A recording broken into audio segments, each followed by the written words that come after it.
Welcome back to the MadSpideyverse. I know a lot of people are doing live streams at the moment because it's Monday here for me, but it is Sunday in the States and a lot of the other places around the world. But I finally dived into my my box of stuff that's at Big City Comics. I've been trying to, obviously I can't afford to basically pick up everything because there's a lot of books and there's a lot of money, so I'm just chipping away at it at the moment. Hey brother John, hope you're doing well, mate. Yes, as I was saying, just here to just show off some books and things like that. It's a bit of everything, but it's all new books, obviously all newer books. Obviously some of them have been sitting in the box for a little while, so I just thought I'd pretty much just show them off. So it's quite a decent sized pile. So haven't had a chance to bag and board. I actually had to go and find some boards pretty much about an hour or two ago. Wait till the shop's open and try and get some boards. I still had some bags, but there's a bit of shortage of bags and boards again here, unfortunately.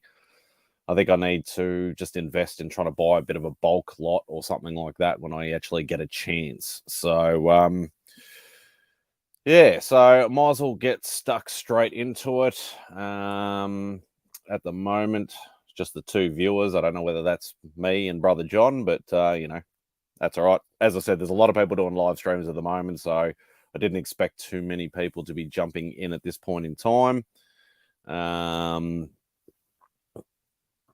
You're not funny, Brother John. You're not funny.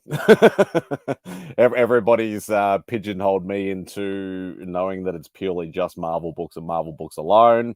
So if you're looking for DC books, then go away. No, I'm just joking. So I might as well get started with the pile.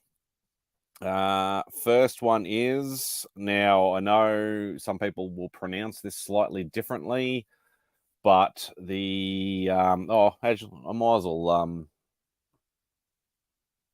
just click on that. Yep, get rid of that. Now I know some people say Maestro. Some people, like Mark from Legion of Comics, prefer Maestro. But that is I think it might be the Ron Lim variant, possibly, of number 1. That is the new mini-series that's just come out at the moment. Obviously, if you know me well enough, you know I'm not a big reader, so I'm just pretty much just sort of buying whatever looks cool, whatever's, I suppose, a little bit spec'd at the moment, if there's some sort of first appearances or something like that. So, but I think, pretty... and if that is I'm pretty sure it's a Ron Lim cover. Yeah, Ron Lim cover. Actually, ever since he did Silver Surfer back in the early days, hey mate, Stream King my ass. I'm still learning this crap. Ever since pretty much his Silver Surfer run back in the 90s, I've absolutely loved Ron Lim's work. He is definitely one of the guys I'd love to get. I'd probably actually get, I know I always get Spidey original art, but I'd probably prefer to actually get a Silver Surfer or a Thanos or something like that from him if I ever got the chance to get some original art. So that is that. Obviously, everybody's talking about the new She-Hulk run at the moment. A lot of people are sort of liking that at the moment. Obviously, with spec going on with the TV show or the Disney Plus show that will be coming out. I'm not sure on the dates, but everybody's sort of been grabbing a lot of that. So that's pretty sure that's the cover A for number 3. I see that they've also brought back Jack of Hearts, which is, I find kind of strange but pretty cool at the same time, because he's a character that was what we would say flash in the pan. He was in and out of comics, I think, back in the Bronze Age pretty quickly. Actually, Brother John would probably know more than what I do. He's a bit more knowledgeable when it comes to books than what I am. But pretty cool to bring back a character that's been gone for a very long time. So also picked up the Carnage Eyes version, the variant cover of that, which I thought was pretty cool. And, I love my Spidey stuff, so I definitely wanted to get a hold of that. The other thing is, I know a lot of people are sort of, I don't know whether they like them or don't like them, but this is actually just Hulk #5. But this is that, I don't know what they're calling it, the shutter versions or blind versions or curtain versions or whatever the hell they are. But I just thought it was on the shelf, so I thought I'd pick a couple of those. Speaking of Silver Surfer, there's the new mini series Silver Surfer Rebirth at the moment. Unfortunately, for some stupid reason, I know Simon's another one in this boat. Paul Box is sometimes starting mini series. Hey, Mark. Speak of the devil, when I was actually picking up these books, I actually bumped into Mark for the first time, which was awesome to actually finally meet in person and on a computer screen. So thanks for joining, mate. But yeah, for some stupid reason, Paul Box did not start my mini series from issue 1, even though I subscribed to the whole mini series. It actually, yeah. So luckily, Mark still had some of these on the shelf. Mark from Big City Comics, that is. So that's #1. I'm not sure who actually did the cover for that, but I thought it's a #1. I still need to pick it up. There was actually 2 variants, so it was weird that the variants were left on the shelf, but the cover A was not. So I might eventually track down, if I remember, to grab a cover A for that as well. So,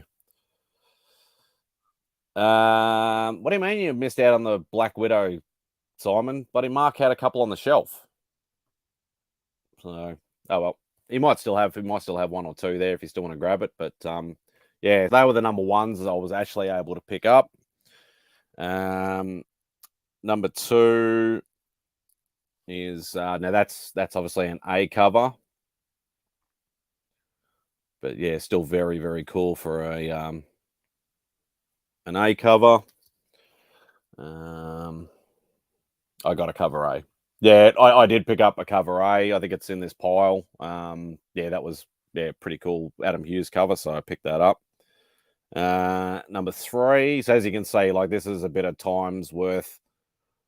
Yeah, I wasn't able to sort of, and that's the other thing, I don't necessarily able to get down to the comic shop every Wednesday or Thursday like a lot of collectors do. I pretty much just have to buy it in bits and pieces every couple of weeks or 3 weeks or whichever. Now the funny thing is, I thought I missed out on Sabretooth #1, because for some reason another #1 that I missed out on. It wasn't the last issue of Black Widow. Kelly Thompson run, wasn't it? Oh, okay. Yeah, I thought I missed out on a #1 as well, so I actually picked up the second printing. And funny thing is, it ended up being in my box at Big City Comics. So I have a first print and a second print, so I'll just keep them anyway.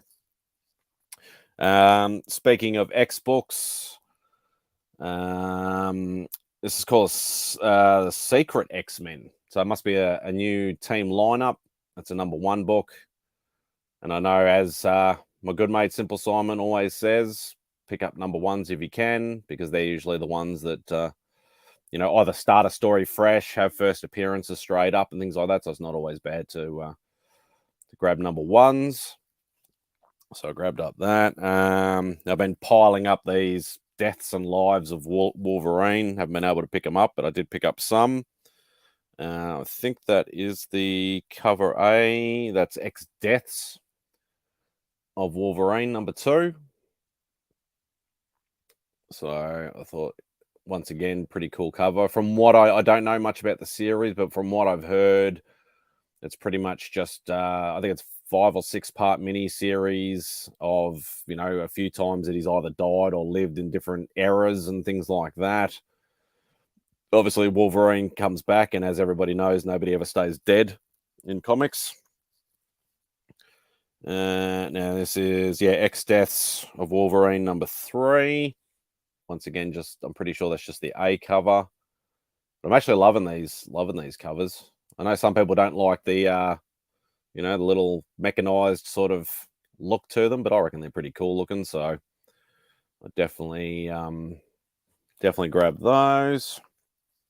This was one of the... I do love Inhook Lee's art, so I did definitely pick up the variant of number 3, which I thought was very cool. Hey, Drac. Hope you're doing well, mate. Yeah, so that's the Inhook Lee variant of number 3. Number 4, pretty sure that is the A cover there. X Deaths of Wolverine. I think is he's still getting he's still got that sort of, mechanized matrixy looking sort of suit look going on there, but still pretty cool in the same thing. That is the A cover for number 5. I'm definitely glad I was able to actually pick up some boards so I can actually bag and board all these. Now to the X Lives of Wolverine. So that is just the A cover for number 2. I know a lot of people like variants and seeing variants and things like that, but I tend to, as much as possible, just go for A covers and an occasional variant here and there. I tend to occasionally cover buy stuff like a lot of people are really getting into. I really like this cover here, number 3. It's almost a little bit like the Old Man Logan, but obviously not the old body, just the look, which I thought was pretty cool. Now number 4 looks like he's somehow amalgamated with Omega Red there by the looks of it, which I think, yeah, still an awesome look, still something a little bit different. Hey Tyler, hope you're doing well, mate. You occasionally cover by, isn't that all you do? You can shut up. I definitely had to pick up this because Artie Gronoff is definitely one of my favorite artists. So X Lives of Wolverine, the old Weapon X look. Now that's actually a variant cover. Yes, Simon. So there you go. I did cover by this, but yeah, I do love Gronoff's work. Definitely a very awesome artist indeed. X Lives of Wolverine, number 5.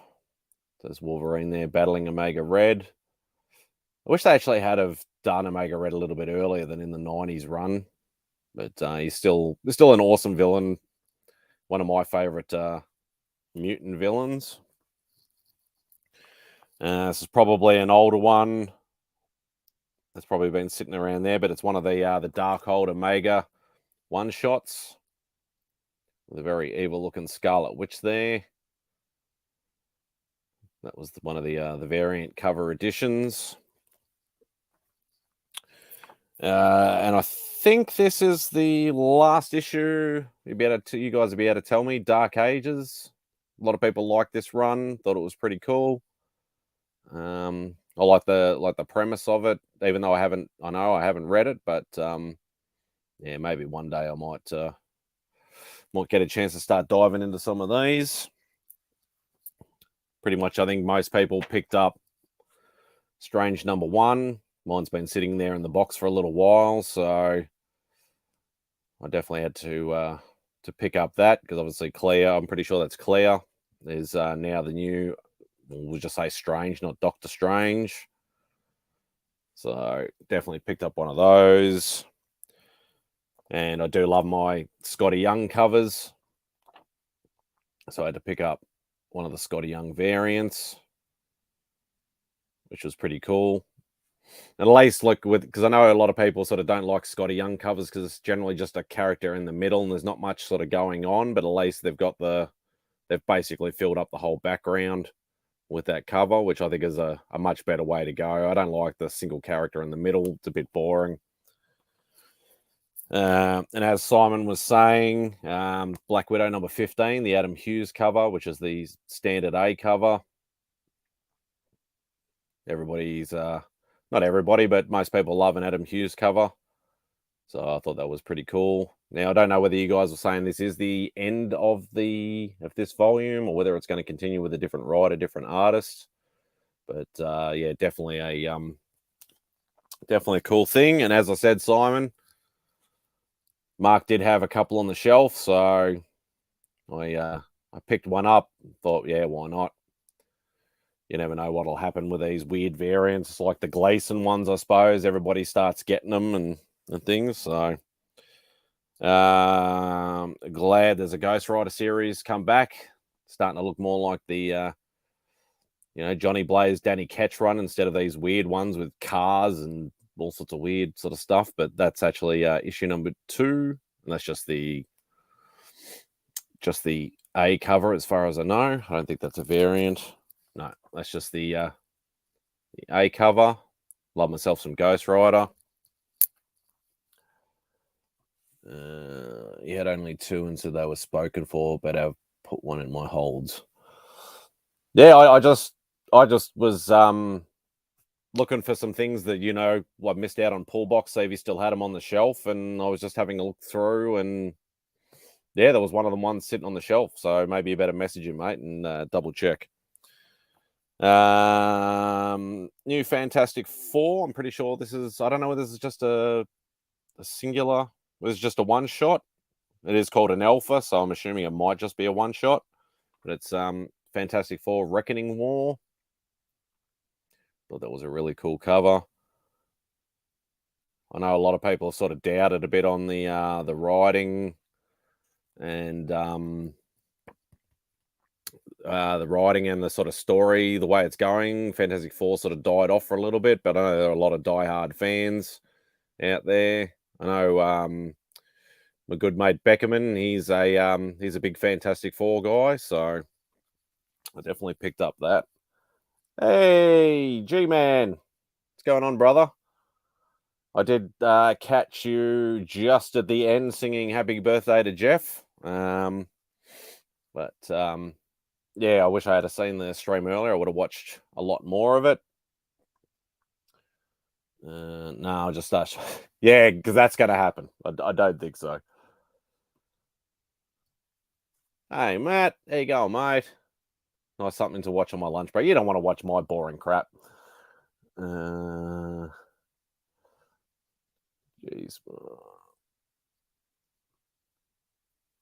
Yeah. So getting close to the end of the pile. Now, unfortunately, like as I mentioned earlier before, for some reason I'm missing a lot of 1s and 2s out of some of the minis that I've been ordering, even though I've been subscribing to the whole entire mini series. Unfortunately, Iron Fist #1 of the new series with the new Iron Fist was one of those ones that escaped me. Mark said he had absolutely none left. I did go to Simple Simon's favorite shop, Alternate Worlds. They had 1 copy left. Unfortunately, it wasn't the A cover, but it was the Todd Nork variant. So I just grabbed that because, I don't want to be paying stupid prices for a book that's only a month old. So at least I got #1 now. Eventually, hopefully, I can track down a cover A, which I'd much prefer to have, but at least I have a #1 anyway. And sometimes variants of #1s do tend to command more than cover A's. So you got 7 people watching. Apparently, somebody wants to watch. Yeah, I would have been the same, Tyler. I would have been happy if 1 or none. But no, I'm all good. So thanks, mate. I appreciate that greatly. Or was the first appearance of the new Iron Fist? Actually, have you bought a couple of cover A's, Simon? Can you sell me one or give me one if you happen to have grabbed a couple? Lucky 7. Yeah, I know. I'm not big on the. I'm always better as a guest, not as a host. So, obviously, Devil's Reign is finished up as well. So there's the cover A. 4 of 6 of Devil's Reign.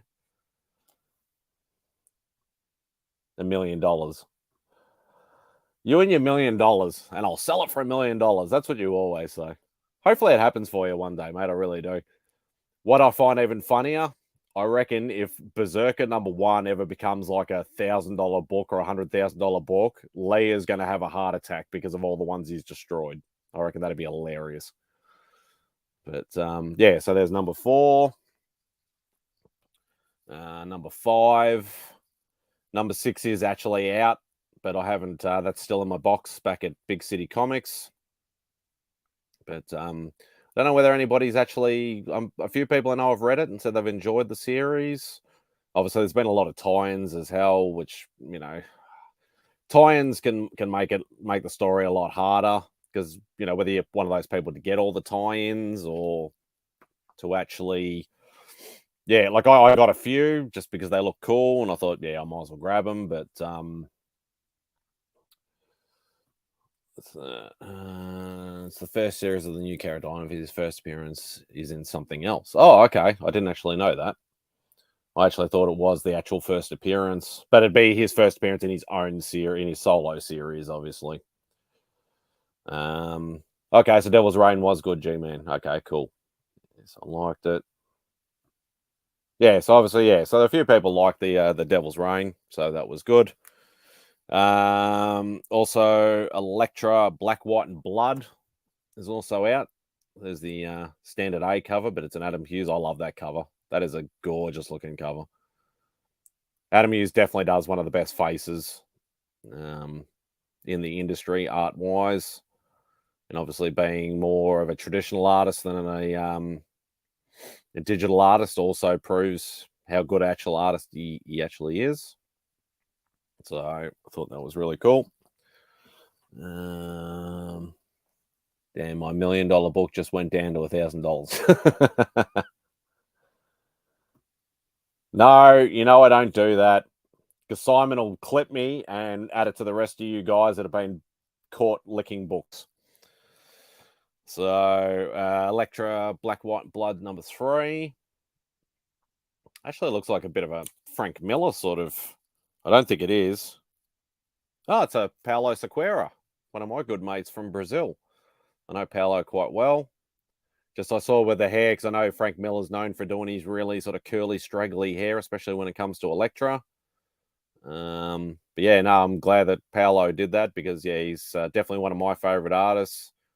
Awesome, friendly guy. I've got quite a few original pieces from him, and yeah, he's always a good guy to talk to at cons. Like, obviously, his English is his second language, so it's not as good, but he's such a nice, friendly guy. I'm glad to actually know him. So, everybody knows and everybody doesn't like the new Spider-Punk series, but it's Spider-Man. I had to get it.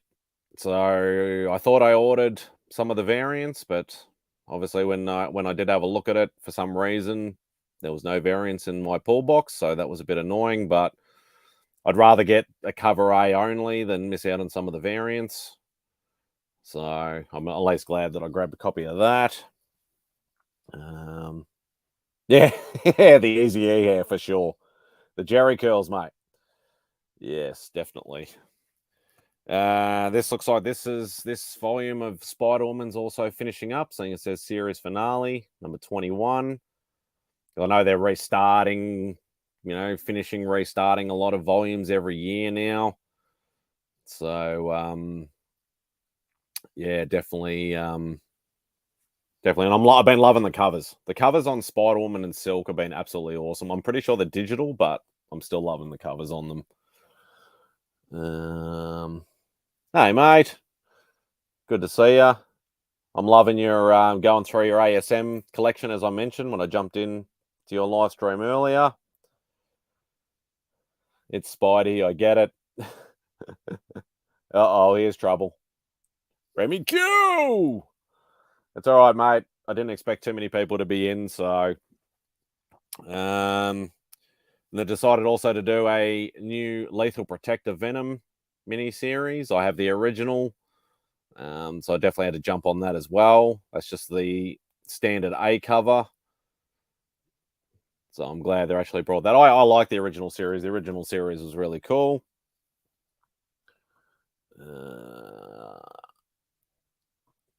Yes, mate, I'm from Australia, as you can probably tell by the accent. Pretty sure that is the Sienkiewicz variant for Lethal Protector number 1. Nothing, can't go wrong with a Sienkiewicz cover or art in any aspect. Also a new Carnage series. I can't remember whether I picked up the cover A or not. It might still be in the box, but that is the variant edition. Who did that?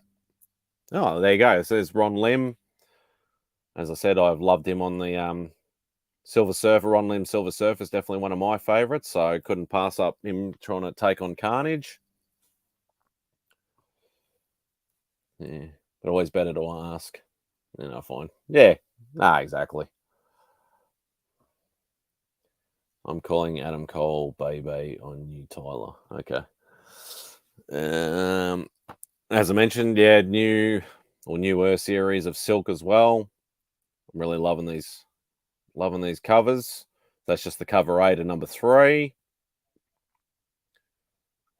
So that's really cool as well. Also, there's going to be a million covers of this, and probably a million tie-ins as well, and variants and other books and things like that. Everybody's seen them. Spider-Gwen, Gwenverse, just the A cover of number 1.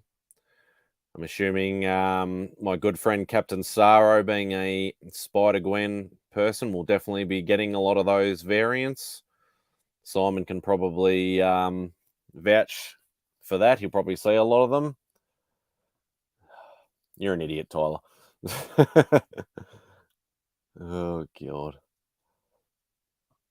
We've already had the DC jokes, Matt, come and gone.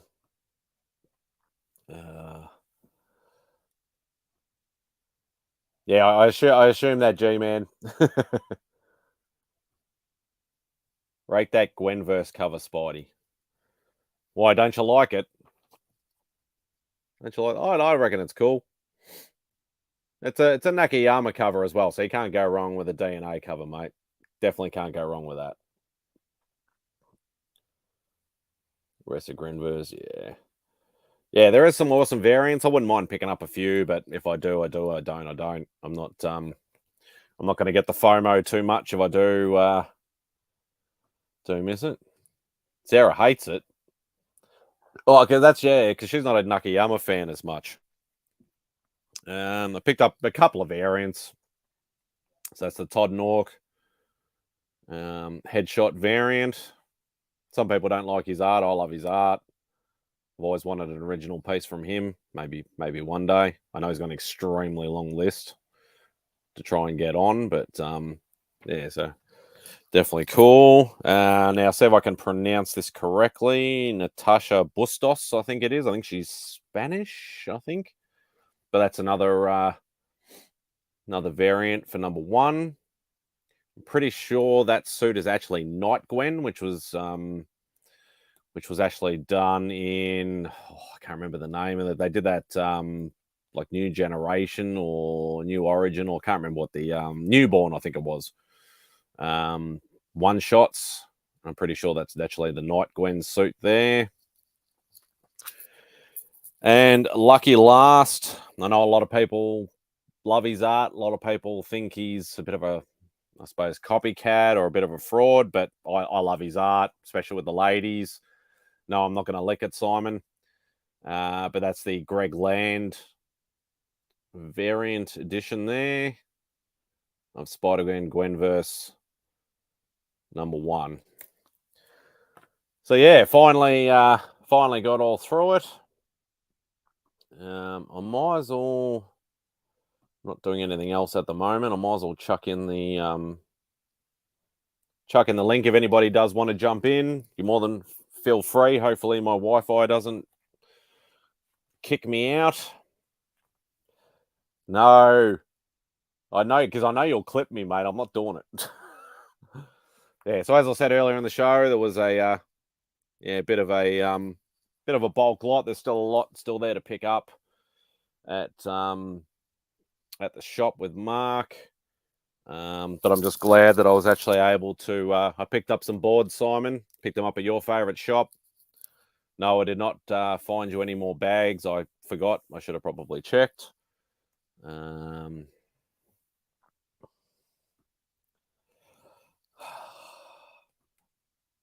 Yeah, I'm not into the licking of the books, mate. That's Simon's thing. I know a lot of people have been caught doing it, but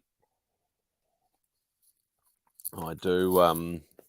Yeah, so if anybody wants to jump in, like if anybody jumps in, I'll start bagging and boarding stuff. Nobody wants to jump in, then I might as well, I suppose, end the stream. But yeah, anybody's more than welcome to jump in, have a chat. Oh, here we go. What are you doing at work, mate? Buddy, I can't hear. Can you hear me? Softly. Softly. It's It's probably. probably- I don't know what's wrong with my phone. Turn up the volume on the side of your phone. Yeah, it's pretty soft. But I can hear. What's going on? What are you doing, mate? You should be. What are you working on, buddy? Oh, yeah, I'm lost for days at the moment. It's I've been Monday, at home. mate. Yeah, I know. No, I've been at home because Mum's been in hospital, so I've been yeah, I've been playing carer. I'm on carer's leave at the moment, so I'm thinking, no, it's only Sunday, but it's Sunday in the States, not Sunday here. Yeah. That's crazy. So Wish I was at home reading. yeah. I've So what's been reading all going on? Moon Knight. I've been reading Moon Knight. Oh, yeah. Unlimited. Yeah, like started from the start. Mm. From his first appearance, so I'm catching up on Moon Knight. Yeah, I was very, very lucky to pick up that first appearance book. Like a week before the show started, like an absolute fluke on eBay, absolute fluke. Yeah. So, Nah, good fun. get Matt to lick something. I just had comics in my hand. I just took them to the post office because I sold some. But what do you want me to lick? Buddy Simon's obsessed with lick licking my crap. lunchbox? There you go, Simon. You can clip it. No, I thought I'd quickly pop in and say hi. Mm.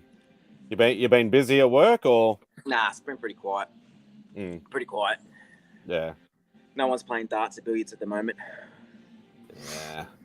And the G-Man's here. Buddy, what's up? What's going on? How are you? I'll lick a not book. too- This one. Yeah. Just for Simon. Let me get This- the better. That's this. a better view. Mwah. Yeah, this book. You got to check this out, Simon. If you guys haven't checked it out, it's excellent. If it's not Marvel, I'm not checking it out. But the other It's one, might. DC Black Label. not buying that crap. It's Black Label. This is actually really. Don't pass this up, Spidey, if you can. Check. Just you know what? If you find it as your LCS, page through it and then decide. It's So excellent. I'll rate it at the comic shop and then I'll just put it back on the shelf. Okay. How you doing, buddy? Yeah, How you doing, I'm Matt? positive. What's up? He must have Oh. lost connection. Really? Damn it. Yeah. Yeah, that's all Oh, rusty nail. How you doing, buddy? right. Yeah, doing well, mate. Doing well. Good, Yeah, as I good. said, I just at home looking after the folks at the moment. So Yeah, I know that is. yeah, just yeah. Unfortunately, it's just the way it is. But yeah, because of like COVID stuff and things like that. Yeah. Like mum had to, she wasn't able to get the operation done. Sure. Because they weren't doing elective surgeries and things. They were only doing emergency services. So, Right. but Hey, prayers. but all right, Simon. I'll See you, Simon. we'll catch you later. Watching But yeah. So any new movies lately? I should have asked you. Have you seen it yet? Yes, I have. The first day it came out. And have you done a review of it? A small one. Did on the Generation X-Men show Okay. last Sunday. Not this Sunday, but a week ago. Morbius. It's Yeah. making me laugh, buddy, because Mm. Nobody, I don't think anybody out there. I've noticed a lot of speculational crap. You know how that goes with with collecting, and it makes me laugh how the book is kind of went and now it's like this because they gave the movie a bad review. Here's how I look at it: the movie wasn't the best. It's a Sony movie, but I'm happy as a fan. I was a Morbius fan from day one, and I thought they did an excellent job for what it was. For what it was, you know, it wasn't great. And it's just like what I said. Like I said that I think the story could have been like some of the scenes could have been changed around a little bit. It was a bit discombobulated a little bit. Agreed. But, Agreed. I mean, I only waited 8 years and 2 years in delays to have that movie, watch it. But here's the best part. Here's what I like. Okay. Now, you know, I like vampire, anything vampire related. Yep. And the cool thing is, we now have 2. Okay. Time to get back to work. Morbius wasn't bad. What did he say? It wasn't. It wasn't as bad as everybody puts it out. Yeah, exactly. But here's the cool thing: we now have 2 vampire-related characters in the universe. Whether it's Sony, Marvel, whatever, we've got them. Finally came in. I am ecstatic about it. I'm a big fan of it, and I know the story behind him, and I'm enjoying it. I think it's great. It's weird that they picked such an obscure character, but still, there was a reason why they did it. Just think about it. And it's making me laugh when you look at the whole spec market. I've seen that book go up and down, and I don't care. You know? Yeah, that's the thing. And that's the thing, like I've been saying for probably about the last 6 months, 12 months. I want them to get into the diversity side of things. Thank you. We've had Cap and we've had Spidey. Like, you know, I love my Spidey, but Cap, Iron Man, Spidey, Hulk, you know, it's the same over and over and over again. We need to get into these other characters. Yes, we do. Big time. Big time. I'm really looking forward to the new Blade. I think that will be really good. Yeah, I'm hanging to say Blade. Yeah. I need to pick up Tomb of Dracula 10 before it hits. Yeah, you better. I've been wanting that book for the longest of time. Here's a sad thing too, though, MadSpidey. Buddy, here's the sad thing. It's like we know these characters. We've been following them for years. We know the stories. As an example of this, okay, that book wasn't shit at all for months. Moon Knight. It's a great story. It's an interesting story. If you've never read the original, I was curious to hear. I wish Matt was still here so I could hear his synopsis on the actual original story. If he was actually getting that out of the series. Have you watched the series? Yeah, I've seen the first 2 episodes. Yeah. First 2 episodes. Yeah. First 2 episodes. I think it's excellent so far. They're right on cue, which is good. That's excellent. That's like almost pulling from out of the book, which is good for me. I don't know. What's your opinion? Yeah, I think some people are sort of saying like, are they going to focus on the mental health side? Yep. Are they going to focus on like, you know, like the street level, you know, bruiser sort of style? Yep. I don't think they've sort of done a bit of both. Yep, they have. But probably more the mental health side than the bruiser sort of street level bruiser sort of side. Right. But yeah, like I'm enjoying it because I know Morbius is a little not Morbius, sorry, Moon Knight is a little Moon Knight, blind. right? Yeah, Mark Spector. Bit of a blind spot for me. I love the character in what I've read of him, which is usually just crossovers in a Spidey book. Yep. I like the design of the character. I don't like the Mr. Knight outfit, but I love the traditional Moonlight outfit. So yeah, I'll be interested to see where it goes. I want to find out who the actual bad is actually going to be. Yeah, it's going to be interesting. So it makes me happy. It brings a little bit more excitement to it. But it's a lot of the newer community that comes in that are watching these for the first time ever, even Marvel movies for the first time ever. It's bringing a lot of interest, which is really exciting, and I like that. Yeah, like I think, and as I've said, like they're branching out. Like, you know, obviously they got Moon Knight, they got She-Hulk coming. you know, Kamala Khan is coming, even though I don't know hardly much about her. Right. She's a newer sort of style Yep. character. I already know they've changed her powers in the show, Sure. which I think they might have done it because they're appealing more to a younger audience. They don't want Of somebody course with a they big are. fist punching people. Of course, absolutely. But I'm more of a traditionalist. I would have preferred if they had kept her original power set. But, Right. you know, well, I'll still watch it regardless and just see how it goes. So, yeah, it'll be interesting. That's for sure.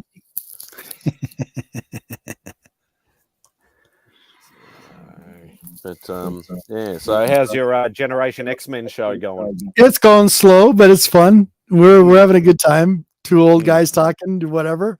Yeah, it's been fun. Yeah, I think It's you sort of earlier run than it. the. Yeah, it's about 5 a.m. or something for me. Yeah, it's 2 p.m. in the afternoon for me. So it's like, Yeah. and I've been, me and the Queen want to do some things this year, so that's why the Nerdy Collective is just taking a break until the end of October. I'm hoping we can get to one of our vacation spots that me and the Queen want to go to is we want to see Salem on Halloween. Oh, okay. That would be pretty cool. excellent. I've heard it's huge party night that night, so it'd be fun. A lot of things we want to see there. Cashing in on the old Salem history. witch trials and all that. Yep, big time. I also would like to go and see what is it? I forget what state it's in, but there's actually a museum and the place where H.P. Lovecraft started too. That would be cool. Oh, okay. I'd love to see that. What else you been collecting? What else I've been collecting? I need to get back into my older books. Yes, you do. I really do. Yeah, you notice how much money you're spending on pre-new books. It's unbelievable. Yeah. Me too. Like Me too. I'm getting dragged in by the FOMO of first appearances, which I've mentioned. Yeah. You see, I know. You gotta learn. Pick your favorite cover and go with it. Go from there. That's just the best advice I can give you. That's the hardest thing, and especially when it's your favorite character. I mean, look at Silver Surfer. You know, Silver Surfer is basically the new run that they just came out with. It's kind of like a retelling, kind of a retro story of him, which is cool, and I definitely got it. But it's like, yeah, I hear you. Yeah, so I missed because I'm always been a cover A person. Like, you know, I'll generally buy the cover A's that I want, and then an occasional variant. Sure. But I've been having so much trouble lately just getting #1 cover A's that I'm having to buy variants. Yeah. Like, I know variants they generally will spike more if it's a lower run. In price, but I don't care about price because I'm never going to sell anything anyway. Of course. But it's just getting to that sort of stage now where I need to start cutting down and start getting back into collecting my old books, like key issues and things that I want. So, yep, big time. Like, and as I said, like Tomb of Dracula #10, like that's been a book I've wanted for years.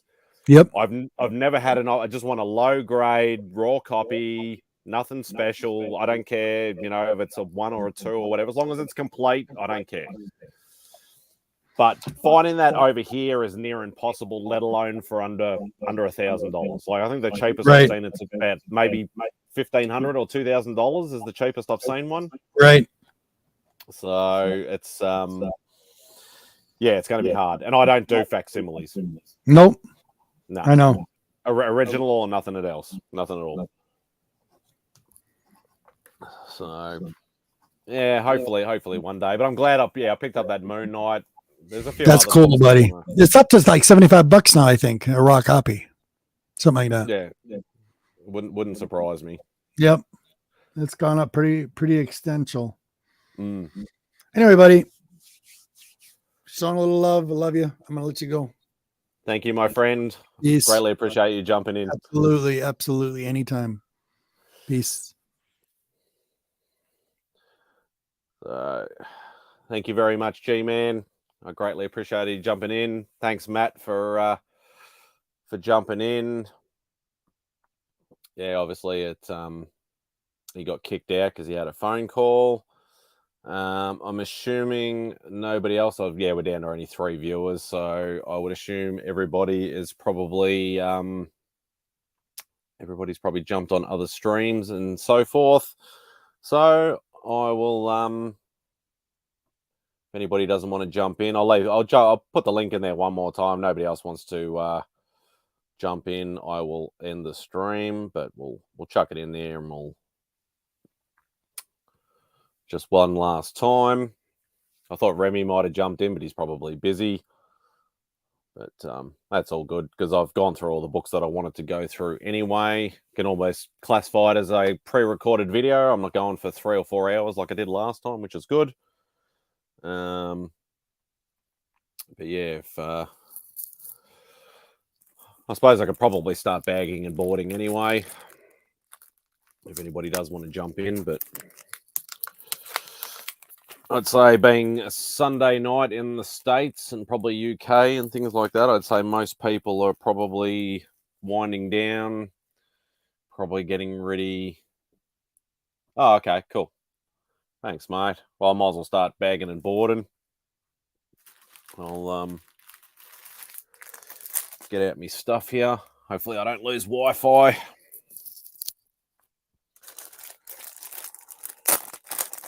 Make sure I got Silver Age bags. Yep. Oh. So, and I've gone quiet. It's gone down to 2 people. That's all good. But, yeah, might as well bag and board while I'm here. I thought maybe Super Russ might have been up and away, up and around because he's usually awake. But yeah, it's got to keep it on that little screen down there just in case anybody does sort of pop in. Oh, I need tape.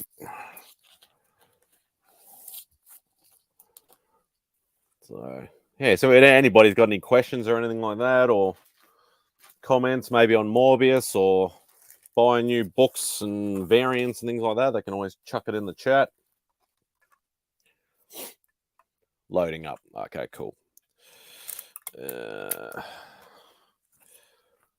Yeah, so yeah, it's interesting to see the spike in, or sort of like as G-Man was saying, sort of like the Morbius. He's probably talking about Amazing 101, the first appearance. He's sort of, the price has been going sort of up and down. So, like personally, I'd probably wait till the hype dies down if you were trying to actually get that book. Yeah, obviously, if you want it slabbed, obviously it's going to be a lot more of an expensive book. But yeah, still a cool book to own. Like me personally, like obviously I have the original. I don't bother with facsimiles, as I've said before. There we go. Happy Spidey. Always so mad. I figured let's just bring some happiness. split it up a bit. That's it. So that's who was in here before? It was Matt and it was and G-Man, comic book G-Spot. Yeah. I feel like the last 10 people I've heard talk about Morbius said it was all right. Yeah. Like a lot of people I think a lot of people were going off the what all the critics were saying. Yeah. I'm not going to go and see because they all say it's shit. I'm not going to bother. And I always say, just judge it for yourself. Don't listen to other people. It's I honestly haven't really heard anything that bad about it, except the a couple of critics that like you were saying. Yeah, like I don't see the big deal. Yeah, we know Sony doesn't necessarily do great with the the Spideyverse stuff or Marvel movies in general, but I think they did an all right job. Like as I said, I'd probably give it maybe a 6 out of 10. There was stuff I enjoyed, and there was stuff I thought they could do different, but there wasn't anything that I majorly hated. I know a lot of people sort of went, the bit where he's sort of jumping through the, he's doing like the Nightcrawler sort of like that sort of style of jumping around from building to building. They just thought, oh, that's like, 1990s, or Matrix sort of level. It's not, should have been better. I actually enjoyed it. I liked it. So I love the sonar sort of technology that he was, the special effects for the sonar he was doing. Nothing super fancy. Yeah, that and the trailer I thought looked great. Yeah, it worked. And that's what I'd put it down to. It worked. I know Sony gets a bad rap, but I think they've kind of been all over the place. So like, obviously you said Morbius was all right. Yeah. A lot of people love the Hotel Transylvania series. Yeah, I thought they were fun. I haven't seen the third one, but I like the first two. They were just fun kiddie sort of watch. So obviously Spider-Man No Way Home is Sony, so that was amazing. Ghostbusters Afterlife. Now I did not like that at all, but I think I still haven't seen it. I haven't had a chance. I'm waiting for it to come on streaming services so I can see it. But I think it's on Prime, but I think we have to pay for it at the moment. So I'm not going to be doing that. Yeah, like if it was like $2 or something, I would, but not $25. No, I would never rent anything for $25. No, I'd rather go and just buy it. Like, just go to a shop and just buy the DVD or the Blu-ray for the same price. The Jumanji movies are Sony, which I've enjoyed them a lot. Yeah, they've been fun watch. Obviously, Into the Spider-Verse. So, sometimes it's good to watch a movie where you don't have to think. You just shut off and just enjoy the ride. Just a fun, epic movie. Like, if I want to watch a movie that I want to think or something like that, I'll watch a thriller or a murder mystery or, like Da Vinci Code or, something. But, most of the time you just want to chill out and just enjoy a movie for what it is. Yeah, I agree.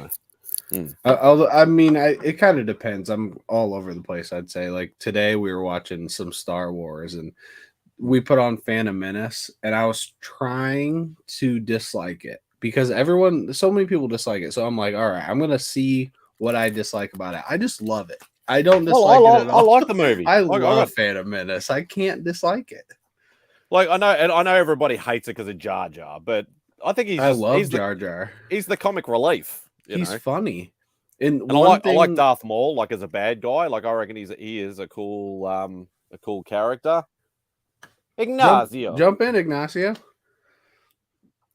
Probably looking after the new baby. Yeah, probably. But one thing about Phantom Menace that is not great is that George Lucas directed them basically to be very wooden characters and not have a ton of personality, which I still think worked in the movie. But with the foil or opposite of Jar Jar, it makes it work more because then we have these like stoic Jedi characters. I like that, yeah. And then we have Jar Jar, who is all over the place. so it really does work well. I think it's even funnier because they aren't very animated. Yeah, like I can sort of see what you mean, but I think they were trying to portray that, like, they are supposed to be emotionless.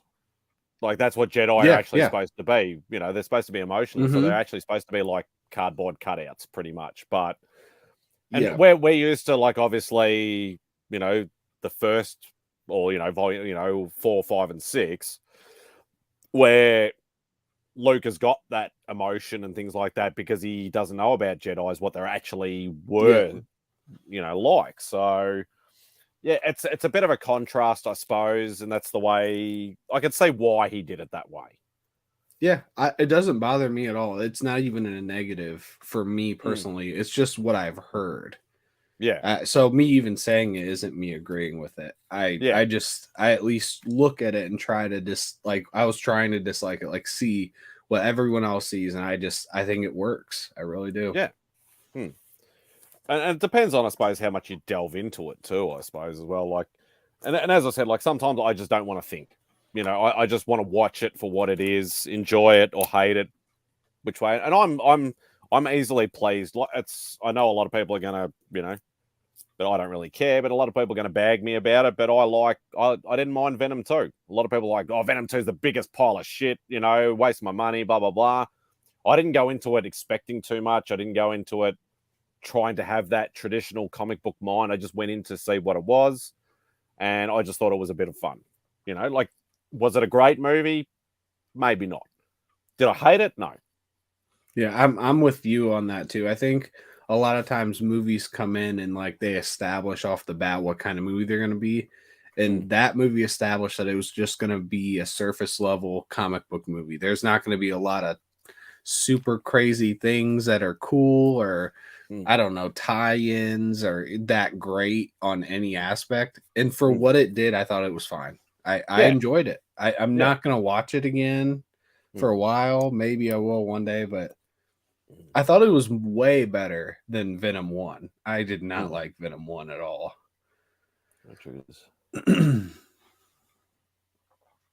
To me, Venom is a very expensive sci-fi, but yeah, I could see that. The Star Wars talk was me because today we watched Return of the Jedi, and then I watched the beginning of Phantom Menace with Lisa. So when people say, everybody sort of, obviously the original 3 Star Wars movies, everybody's like, okay, well, most people either like Return of the Jedi or Empire Strikes Back. Which one are you? I love them all. But like, really if you had to have, because my number 1 is Empire. Yeah, I think from what people I generally get a general sort of discussion with, if people like they're traditional Star Wars people, if they've read the original novels or they've read comic books or anything like that, or they like the, I don't know, more the traditionalism, I suppose, of it. Most people like Empire. Whereas the people that love the Ewoks and that sort of side of things, or the fun aspect as well, they prefer Jedi. So I don't understand the hate on Ewoks either. I love them. Yeah, I reckon they're awesome. Yeah, I don't get it. I think it's a kids movie. It was always meant for kids. So when you have fun things in them, I don't know how you can't like it. Yeah, and like if you think, I suppose the way you think about it too, like Empire was more of an adult movie than what Jedi was. So, but I still love both equally. But if anybody sort of asks me, do you prefer Empire or Jedi, then I'll go Jedi. So, yeah. What did you think of the 3 newer ones? I mean, I loved Force Awakens, right? I loved it. I over the top loved it. The first time I saw it, like I was so excited to see what else Kylo Ren could do. Cause like right off the bat, we get to see him like stop that blast. We get to see what is Rey, like who's in her family line, like how connected to the Force is she? And I love the end. And then I even said after I saw the first movie that if this plays out well, like this movie is one of my favorite Star Wars movies. And then I didn't like Last Jedi. I hated the last one so much. So really Force Awakens is like an empty cup of nothing to me now. Because it promised me all these things that could be cool, and then nothing turned out to be cool. So even when I watch it, I'm like, oh, we find out that is meaningless, and her family is nothing, and Kylo Ren is like not cool at all. So I don't like any of them now. Yeah, I didn't mind them. I didn't mind the way they went, with the storyline and stuff like that. It was all right. I enjoyed it. I didn't say I loved it, but I enjoyed it. But I'm not a massive Star Wars guy anyway. Like I like watching the movies or cartoons or the spin-offs and all that sort of stuff. But I'm not a diehard or anything like that. But yeah, I didn't mind it. I thought the only thing that annoyed me, and this is really really petty, I hate Adam Driver's face. Just looking at his face makes me want to punch it. I don't know why. I really don't know why. I just don't like his face. I prefer if he had the mask on. The mask was cooler. Yeah, I will say if I had to pick, The Force Awakens is by far my favorite of those three. And then I'd probably pick Last Jedi. I don't really like Last Jedi, but I feel like it has a focused narrative, whether you like it or not. It's at least like within itself. And the last one is like an absolute mess of a story. Yeah. I didn't mind the last one. I'll probably need to rewatch them too. I think I've only watched them through once. I can't remember whether we see them. I can't remember whether we saw them at the movies or on Blu-ray or what. I can't remember. I know we saw Force Awakens at the movies, but I can't remember about the other two. But yeah, I don't know. It's like I'd love to be able to sit down and actually just go bang from like episode 1 and just watch them all the way through. But that's a big commitment. Like that's like doing a Hobbit, Lord of the Rings sort of sit down because it's such a long time. Mm-hmm. But maybe Lisa and I are going to be off work here for a few days. Maybe we'll try to like do something like that and film our reactions, watching them all together. I don't know. That'd be cool. That'd be a fun video to make. Do a time lapse of you sort of, once you get to movies that you hate, sort of, moving in your seat and getting fidgety and yeah, I don't think I could film us the whole time. It'd be basically like after the movie's over and just talk about it real quick. But yeah, that would be fun. That'd be a lot of footage to fucking edit. You could probably do a reaction like after each of the films, and that'll give you a bit of a break in between sort of thing. Yeah, so I don't know if you saw, but I just posted a video maybe a couple hours ago. I got an AOK from Jade Q. I saw it pop up on my feed, but I haven't watched it yet. He AOK'd me Berserk Volume 1. Yeah. That's awesome. Because I have like all the Berserk on on DVD, or the anime. Oh, like cool. The original series, the remake that they did, and they even did a remake of the remake, and I even remember playing. I think it was there was a Berserker game. I can't remember. It was like maybe Dreamcast or GameCube or the first Xbox, something like that, and that was cool to play. Oh, so you've watched it? You know everything about it? Okay, cool. Yeah. They did a newer series that was based after all the original storylines that they did. I think they put it on, it was either Netflix or something like that. And that was that sort of, I don't know, how do I explain it? It almost looks like sort of cartoon, like stop animation, like, with clay and stuff like that. It almost looks like the main character is like that, but in cartoon form, but with proper cartoon back. I don't know. It's hard to describe, but it's interesting. It's a bit weird. Like I didn't mind the storyline. I like the storyline, but it was a bit hard watching the animation side of it. But I cracked it open. I was just gonna read like the first 3 pages or whatever, and I read 50 pages just like that because it immediately was great. I find it funny, actually. I've been noticing a lot of people who are not anime or manga people buying that book and that series of books. A lot of people have done that lately, I've noticed. So, but it's definitely a. I've never read the book or the manga, but I've obviously seen all the series. But I know Jim Mint got a lot of people into Berserk. So that, I mean, not that he's the only person, but I know he for sure did. Yeah. And did the storyline start off more in the current time and then go back like the anime, or did it actually start off? Yeah. I don't know. I don't even think I'm that far yet. You've read 50 pages. Yeah, no, but I've basically like 2.5 scenes in. Oh, so basically, what's his name? The dark sword wielder. Guts. Black swordsman. Yeah, Guts. Yep. He's like captured, and then he goes into this place and just absolutely slaughters these people. And then he meets this fairy lady. I don't even know if it's a fairy, but she's like flying around, and then he's captured again. I almost don't want to show anything because manga is like he's like tied up. Like it definitely not a lot has happened in 50 pages. It's been a lot of action. It sounds he's like talked it's to the fairy girl. I think that's the newest series, not the original series. Because the little fairy thing was more the the newer this girl sort of thing. Hang on, how do I do this? No, not that one. Do that one.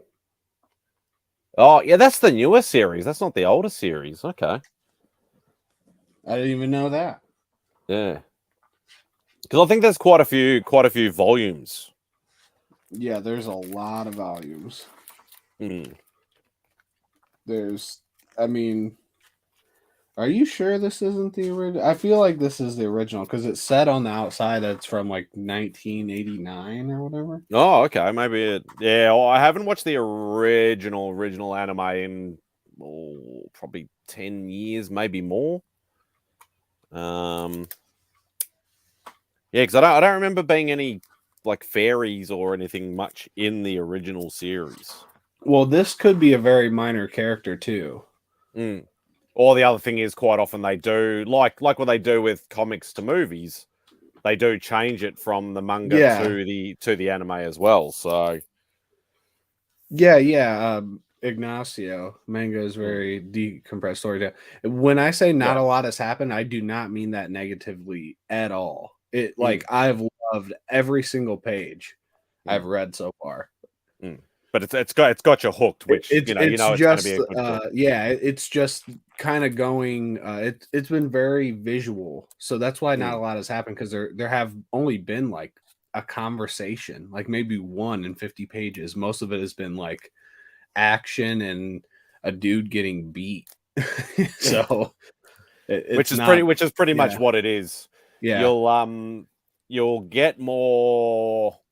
Because anytime Guts is in it, the main character, he's a very few words sort of style of character. Once you bring in, without sort of giving too much away, when you sort of give in, I think it's the Hawks, I can't remember, which is the group of who he actually like hooks up with basically, and they try and sort of become like I suppose the King's Knights sort of thing and stuff like that. Like that's when you'll get more conversation between characters and stuff like that. So I think you were in the conversation, MadSpidey, still on Friday during the hangout. We were talking about Dragon Ball and Dragon Ball Z. Possibly. You had just left, but Justin Birch came in, Nick came in, and they were telling me about Dragon Ball and Dragon Ball Z because I was basically just asking about it. But I pre-ordered the Dragon Ball Collector's manga set. Oh, okay. So I guess not pre-ordered. I ordered it. Yeah, it's already out. Just Dragon Ball. Just Dragon Ball. So yeah, so that's when Goku's a kid. Yeah. Yep.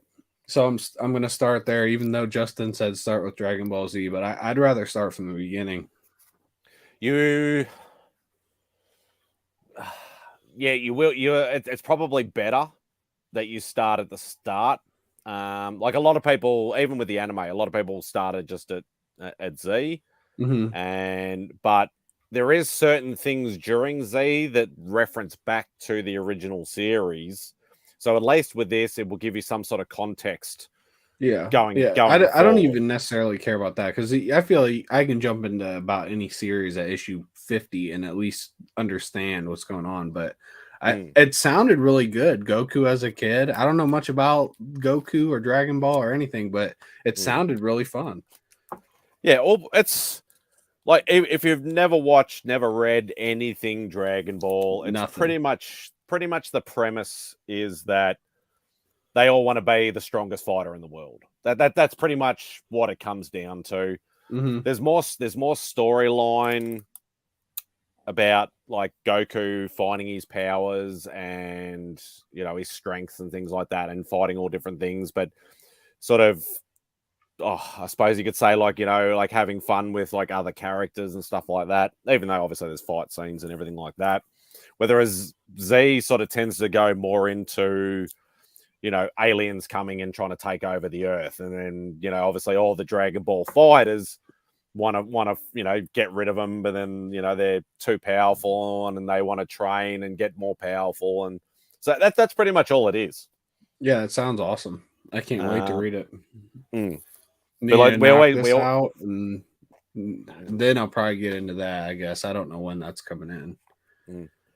Like we always make a joke about the anime, the second season, which is the season that the character Frieza comes in, and we always find it funny that it takes like 50 episodes to blow up a planet.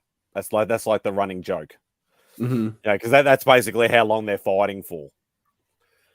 But still a lot of action then. Yeah.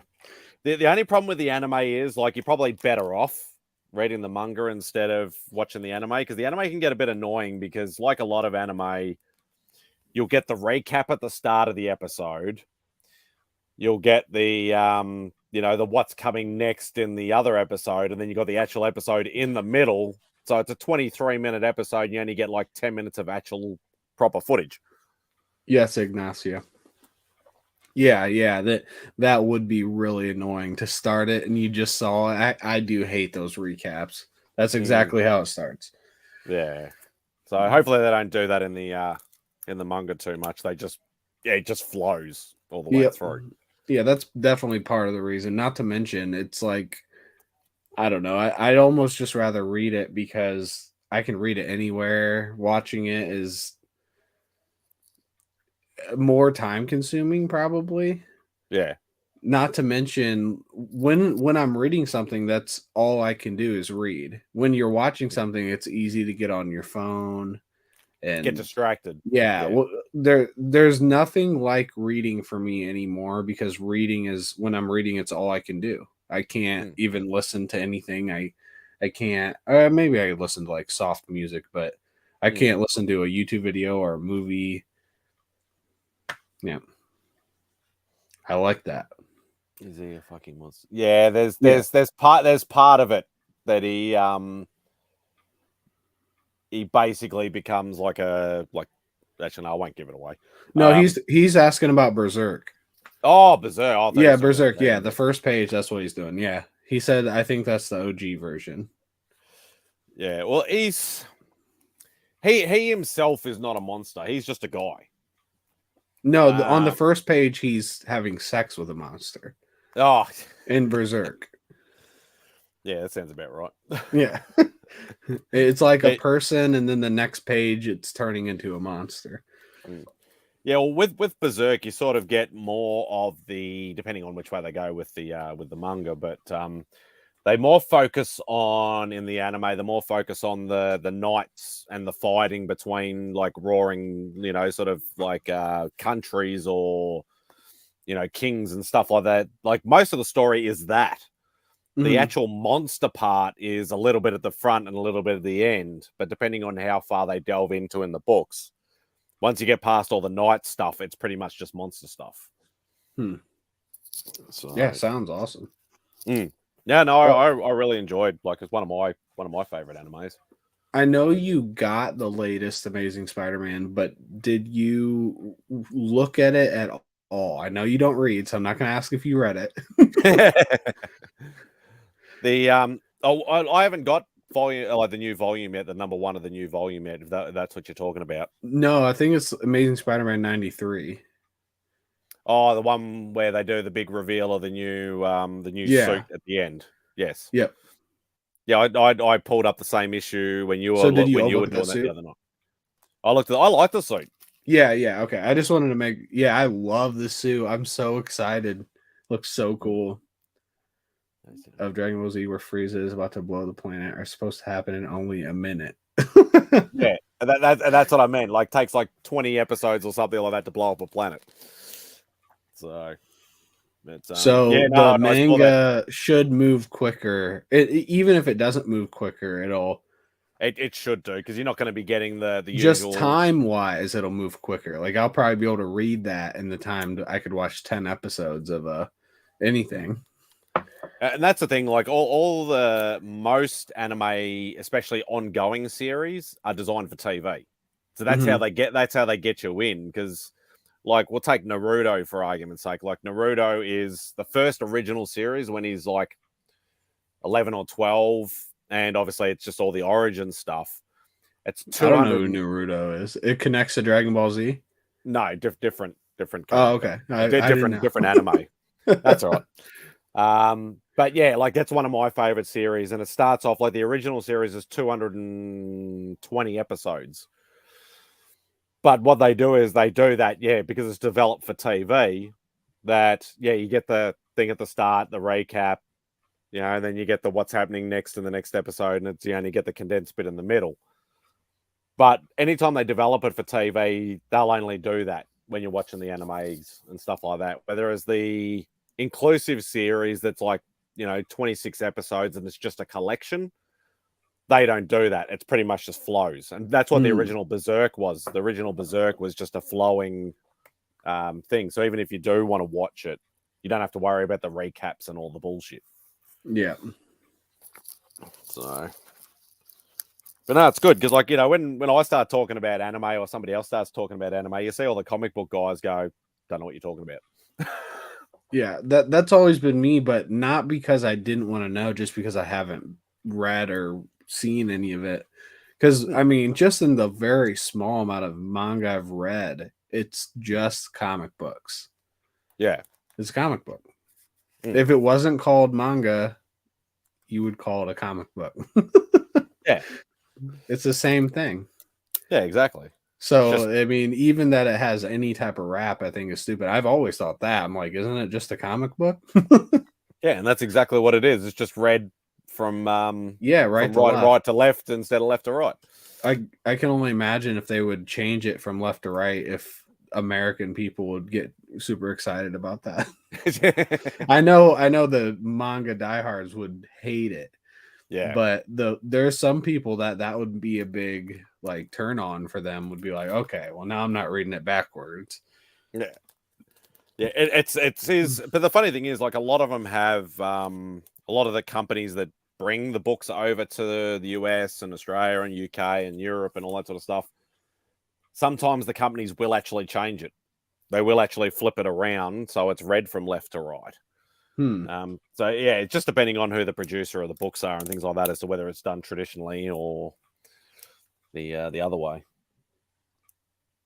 Same happened with Fullmetal Alchemist. The anime caught up with the manga and they kept going with made up story and then released a new anime completely faithful to the manga. Yeah, and that's what happens. Wow, that's crazy. It's what happens. So they caught up, kept going, and then they finished the manga, and then they went back and kept going. I think it was they more just made up, and a lot of anime, a lot of ongoing anime do that. Like usually the manga is always 5-6 steps ahead because they've been out longer. Yeah, and they just keep bringing out, and then they do an anime if it gets popular enough. But sometimes that happens where they'll stop the manga or just like, we're just stopping it. But the anime is like, oh, we're up at the same point, but it's popular. We want to keep it going. So they actually have to come up with new stories. Sometimes it's good. Sometimes not so good. Sometimes they just make what we call like, filler episodes. Yeah. And it goes to shit. So, but no, it's good. Like I've never been I've never been a reader of manga. Like Beck's massively. She's reading all the time.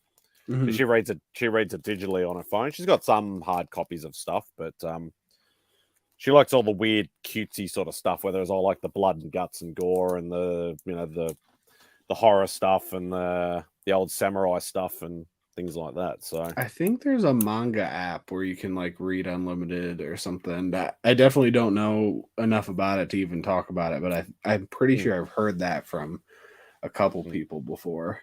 There is a few because that's all she does. She just reads it on her phone.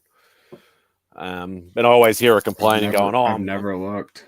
Yeah, I'm still waiting on this new version. This new episode. It still hasn't come out yet from Japan, and she's still waiting on it. And it's like us waiting for a new episode of Moon Knight or something like that. It's pretty much the same sort of thing. But, today's Lee's birthday, by the way. Oh, is it? Oh, yeah, I didn't realize that. Yep. He's not doing a birthday stream. No. I don't think he's home right now. I mean, I guess he still could later if he gets home in time. He might be at work. Yeah. Yeah. You know how old he's turning? 32. You Yeah, young that's right. bastards. 32. Makes me feel old. So there's one called Crunchyroll. I'm assuming that's the most popular one. Yeah, that's the one. We've got that because I've mentioned like before that Beck's got a PS4 set up with all the streaming services on there, and we have Crunchyroll and Funimation up on the thing. So I watch whatever new ones I need to watch on that. But yeah, Crunchyroll's there. It's actually Japan based, as far as I know. But there's affiliations in America and things like that to do the English dub stuff. I think it's an app too. I'm about to look right now. I think so. I think it is. Oh, it popped up like the first thing. It must be really popular. Yeah, it is. It is the main one from as far as I know. Yeah, it looks like it's really popular. I went to the manga section for the first time ever looking for this Pokemon manga, and the manga section is probably 4 times bigger than the comic book section at my local Barnes and Noble. Oh, okay. I could not believe how much there was. It might be the biggest section of books in the whole store. It wouldn't surprise me because there's like you think about how many comics there are. Like, you know, besides, you know, the main, you know, in Marvel, DC, Image, all the indies and everything like that, the multiple storylines and all that sort of stuff. But you're talking about stuff that comes out like bi-weekly, monthly, stuff like that. These guys are churning out like 5-6 volumes of certain things like in a day, in a week. Yeah. It's just they're just churning stuff out. Like there is millions. That is crazy. Is this Dragon Ball was supposed to end after Frieza sale, but it was so popular they kept it going. That's one quality increase. Oh, wow. I did not actually know that. I didn't mind the Cell Saga though. The Cell Saga was good. Yeah, that wouldn't surprise me though, because like a lot more people that read comic books are getting into the Japanese stuff. I'm signing up for an account right now just to check it out. Yeah, just to see what it's like. Hey, Kyle. Oh, what's up? Hope you're doing well, mate. Jump on in, man. Yeah, links in the chat if you want to jump on, Kyle. I know you read a bit of manga, don't you, Kyle? Oh, I think he does. I know he prefers his more of his like independent stuff. So I suppose in America, I suppose you could call manga probably more independent. I guess, yeah. I mean, definitely not DC or Marvel. But that's the thing. Like, it's been depending on the country, it has been getting more and more popular, like day by day. Like a lot of new people. Like when you go to cons, you see all the young people are just they're cosplaying. Like I look at it and I go, I don't even know what that cosplay is. I don't even know. I'll ask people. I go, what is that show from? And they're like, tell me the show. I'm like, I've never even heard of it. Yes, indeed. Manga is its own breed. Yeah, there you go. That is for sure.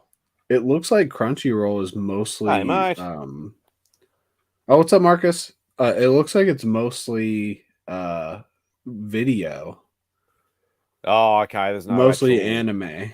Yeah, I wasn't quite sure because I can't remember because Beck uses a couple of different formats to read the manga, so I'm not quite sure what she actually uses. And I could be wrong, but just from like quickly searching stuff, I'm not really finding. Look at Ignacio bringing all the knowledge here. Manga artists, mangakas are basically slaves of their art. They put their health even at risk. No rest, no vacation, no sleep.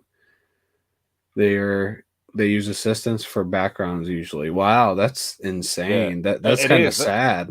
That's what I mean. Like it just gets churned out like really, really quickly. Same with Funimation, focus on getting anime to the masses. Yeah. I wonder. Right. I mean, I'm definitely new to this, so I don't have established opinion of this. But isn't that bad? Are people against that? Are people like they need to be able to have more of a life, or what do people think of that? Yeah, it's like some studios, from like, you know, what little knowledge I have about that side of things. Some studios are worse than others. But it is pretty much the general consensus that like they only get like between series, they only get a very small like break, pretty much, because they're waiting for the writers to catch up. The artists to catch up to the writers, because the writers are constantly writing, the artists are constantly, you know, drawing, because all this stuff is all done. Majority of it's done by hand too. It's not much of it's done as digital now.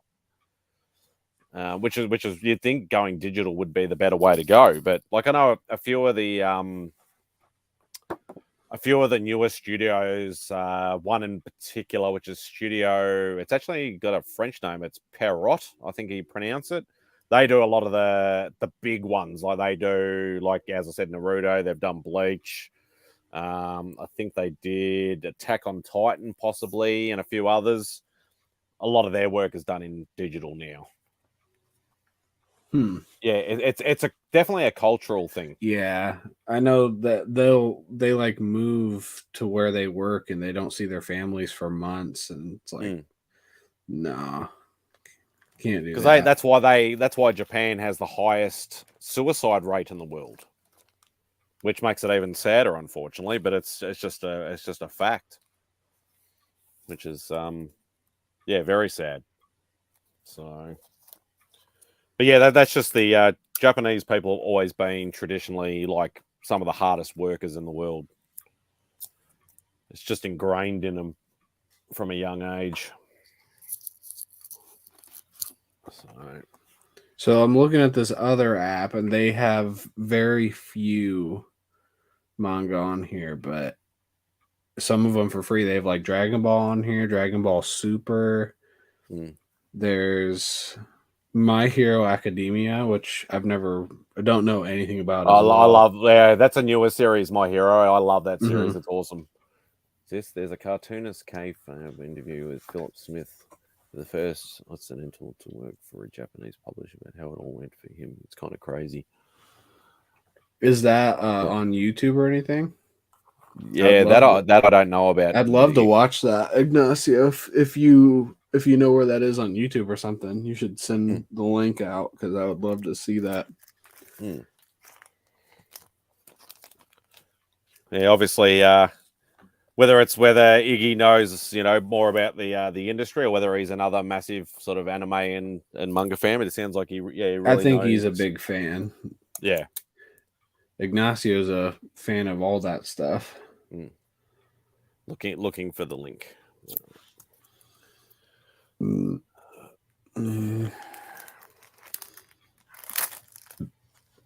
Oh yeah, there's a bunch. There's Funimation. I wonder what that is.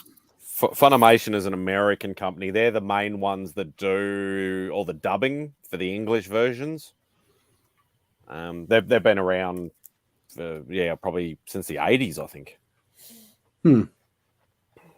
So, because that's the problem, because there's so much in Japanese. It's a massive industry now. Like getting a whole heap. That's why you'll hear, like, if you ever really get heavy into watching anime, there'll be a lot of English voices that sound the same. Yeah. Oh, what's up, Kyle? Hey, Kyle. Hey, how's it going? I'm literally listening to you guys talk about manga, and I'm just kind of chuckling. Well, hey, man, I even said I've never read manga except for these 50 pages I just read. Fair. What I was saying in the chat was webtoons might be a fun way to start reading manga. Well, I guess it's not really manga. Webtoons is more just webcomics. Yeah. I've read many webtoons. A lot of manga, like, you got to understand, like, the culture that it comes from. Yeah, of course. Like, but there's some radical stuff in manga. Oh yeah, yeah. I've heard that. That's fine. And- I mean, I understand that it's different for sure. And you thought that American comics had long titles? Wait till you get to some of like the my girlfriend was reincarnated into a level 4 dungeon witch or something like that. Like it's just like these like ridiculously long titles. Yeah, Simon, you should make Ignacio and a couple people in the chat mods so they can put links. And also, can I do it in StreamYard? no, you have to do it on No, YouTube. you got to do it on YouTube. Yeah. That's a pain in the ass. It's really not. If you just go into your video, That's and right. then I'll just click on Ignacio, just put make mod, and then I'll do anyone it else. on my phone. Yeah. Good manga to start if anybody wants to get into manga. I think Vagabond is a really fun one to start off at. So I'm starting with Berserk and That's fine, Dragon Ball, and I also heard Zom 100 is a good one too. Zom 100's okay. I would recommend like Chainsaw Man. If you want like modern ones or like early like ones that are like you go get them right now.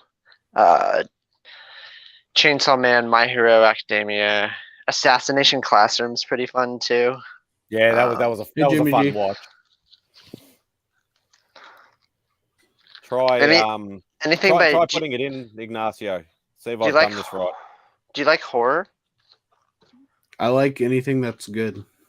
Then anything by Junji Ito. Junji. That's some freaky shit. It really is. Yeah, Junji really? Like knows legitimately scary. Like I bought a Junji Ito coloring book. this man literally some of the best line work I've ever seen. Does he write too, or just?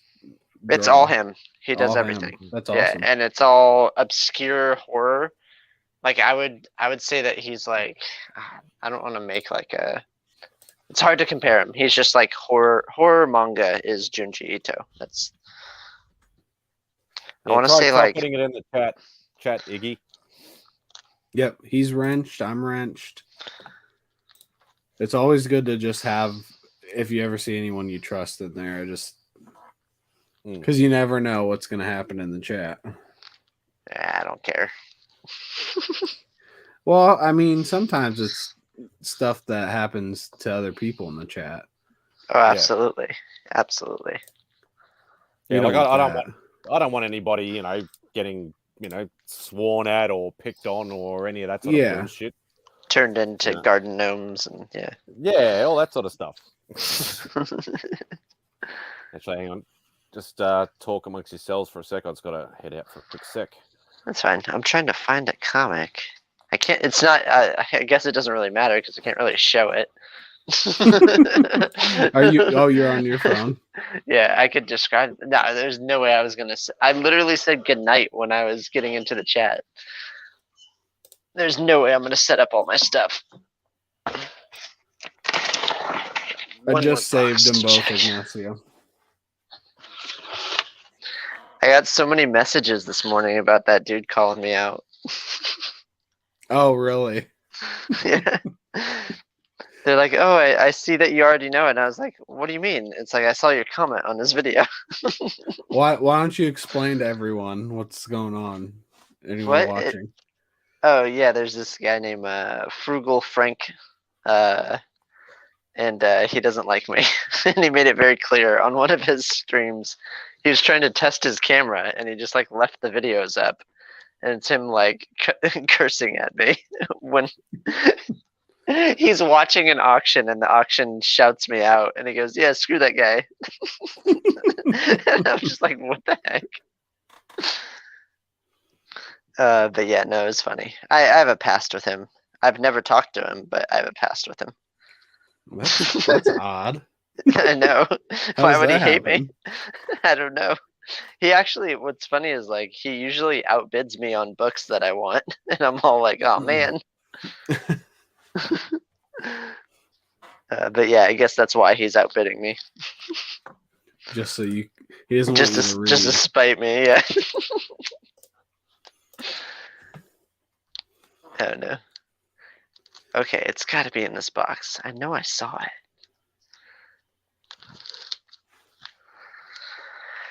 Well, I'm happy that you read a lot of webtoons. Have you read Lore Olympus? Nope. I definitely don't read a lot of webtoons, but I've been recommended by a few writers on Twitter. They're like, "Hey, check out my webtoon," and I always read it when they do that. There's some just straight up good content that literally just makes it into Kickstarter and GoFundMe and stuff like that. What's that other one? There's Kickstarter, GoFundMe, and Indiegogo. Thank you. That one always slips my mind. Yeah, those are definitely the most recommendations I get are from Kickstarter and Indiegogo campaigns that they're like, "Hey, it's coming out in a month. Will you review my book?" Yeah, it was hard for me to get around to asking other people for money for my book. So I just decided to sell everything that I own and pay for it. I guess the people can pay for it when it's done. Yep. That's very true. Yeah. It's hard to like say, hey, like buy something that doesn't necessarily exist right now, but it will, and I'll give you a sticker. Yeah, that's what Kickstarter is. And then the platform that we're doing isn't going to really coincide with it because we don't want to do any variant covers. So, like, what do I incentivize anybody with? Don't ask me. I'm the wrong person. Ignacio might be able to help you with that. Oh, absolutely. Dude, I ran an idea by Ignacio, and he, like, sketched out a draft in, like, a day, and it was beautiful. And I'm like, Jesus, you're able to turn out this stuff in, like, 24 hours? Yeah, Ignacio's a different breed. He does the whole like I don't sleep thing, and I'm a hard worker 24/7. Yep, and I also raise my child and take care of my family. And I'm like, dude, what are you doing? Please get some sleep. I'm worried for you, Ignacio. What YouTubers do sleep? A lot of them. I know. Bloody Super Russ hardly ever sleeps. Like, doesn't matter what time of day or night I put on a stream or go on a stream or something, he's always in the chat or he always wants to pop in. He hardly ever sleeps. I usually do a late night chat, which is usually like middle of the day for the people in other parts of the world. It's like now. And that's why I've been able to pop a couple of yours sometimes. Yeah, if you do one this week, I can jump on with you. Just let me know. Right. Depends on how tonight goes. I really got to get to sleep because I got to wake up super early. But I'm trying to find this book. See you. See you later. Sure. How am I going to find this? I don't even know what year it's from. What are you looking at? I'm looking at The Crow. Oh, okay. But it's not like OG Crow, like from the 80s or anything. I think it's like 2012. Yeah, it's definitely 2012. I just wanted to know where it ties in. Like, where does The Crow start? 1989 is where it starts. Okay. Dang, I got a lot of catching up to do. James O'Barr's a very nice guy too. He came out to Australia. It was the year that COVID first hit. Actually, he literally got into a con here, and then COVID hit us like a week later. Jesus. But no, he's a really bit of a weird cat, but he's a really nice guy though. So. Okay, got that one. It's good to actually meet creators that are actually nice and like, you know, fans themselves and stuff instead of the ones that start getting too big a head for themselves. But yeah, no, it's funny. It's funny you talk about Junji Ito because there's actually an artist friend of mine, Tristan Jones. He's well known for doing a lot of the Aliens books. Like that's his thing. He actually does a lot of the box art for the Nika figures. Oh, cool. And he's a massive anime and manga guy, and he absolutely loves Junji Ito. He's one of the best in the industry as far as he's concerned. But he loves horror type stuff as well. So, but yeah, definitely if a non manga reader would to read some of his stuff, they would like either shit their pants or would never read another manga again.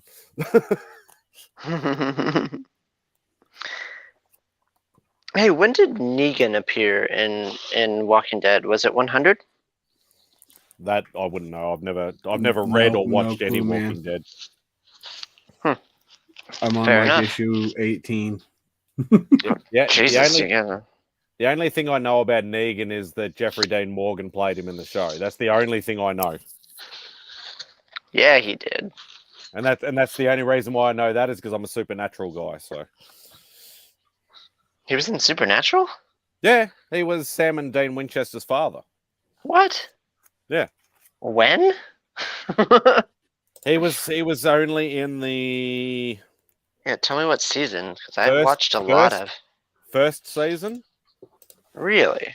I won't say what happens to him just in case anybody actually does ever want to watch it. But yeah, You he can was in the spoil first. Supernatural. That thing's been over for a long time. Yeah, I suppose. I'm talking about a book from like the 80s. I think I could spoil The Crow too if I wanted to. Yeah, good point. I'm just not one of those people. Fair. Yeah, no, he basically like you only see him in a few episodes. Got it. Like he's the absent dad, and that's how Sam and Dean get together and start, doing the family business, hunting, and and all that sort of stuff. Mhm. Hey, Chris. And yeah, later in the series, obviously he appears a lot more and things like that, and then he basically makes a deal to save Dean's life and ends up costing him his own life. And but he does pop into an odd episode in later series, either as like not as a ghost, but I think like as more of a like obviously flashbacks, and he comes back because God gets involved and all that sort of stuff. So, but yeah, he was actually the dad in Supernatural. So, Cool. John Winchester. Thanks for the info. Yeah, that's all right. I'm actually rewatching Supernatural at the moment. Probably about my fifth rewatch, I reckon. I'm rewatching Arcane as we speak.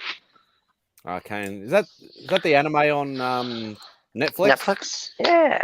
Yeah, I haven't seen it yet, actually. Highly enjoyable. It's based off of a video game called League of Legends, which I played countless hours. And I thoroughly enjoyed it. It's not often that you get like a video game that's so translated well to like a visual medium. And that's why I hated, like, because when I was a kid, I was brought up playing, the arcade machines, especially Street Fighter and Mortal Kombat and stuff like that. And I was hanging to see, the movies and all that sort of stuff. And it was just, none of them went like that great. Like I didn't hate them, but I didn't really, love them either. But the only adaptation that I liked was the original anime series for Street Fighter. That was the only one that I actually liked. So, yeah, I really wish they'd do some of that sort of stuff a bit more justice.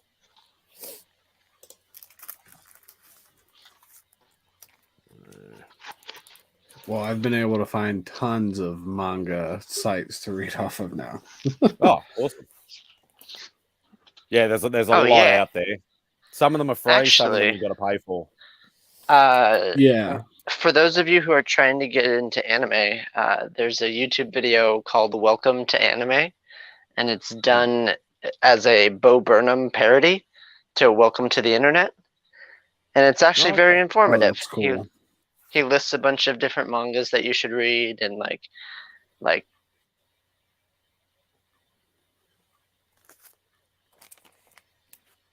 and I think Kyle cut out. Kyle said, and nothing. Yeah, it really does depend on your point of view. Like I always say, if people ask me an opinion, I'll say, like, because people say, okay, what should I, if I get into like anime, for argument's sake, because obviously I know more about that world than the manga world, but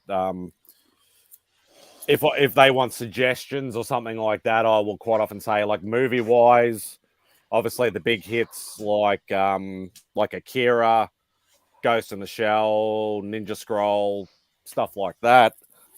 Series wise, things like, once again, Ghost in the Shell, they did a series as well. Berserk is another one. Cowboy Bebop, Trigun. There's quite a lot of the old school classics. Yeah, classics. Yeah. But, it also depends on what you like.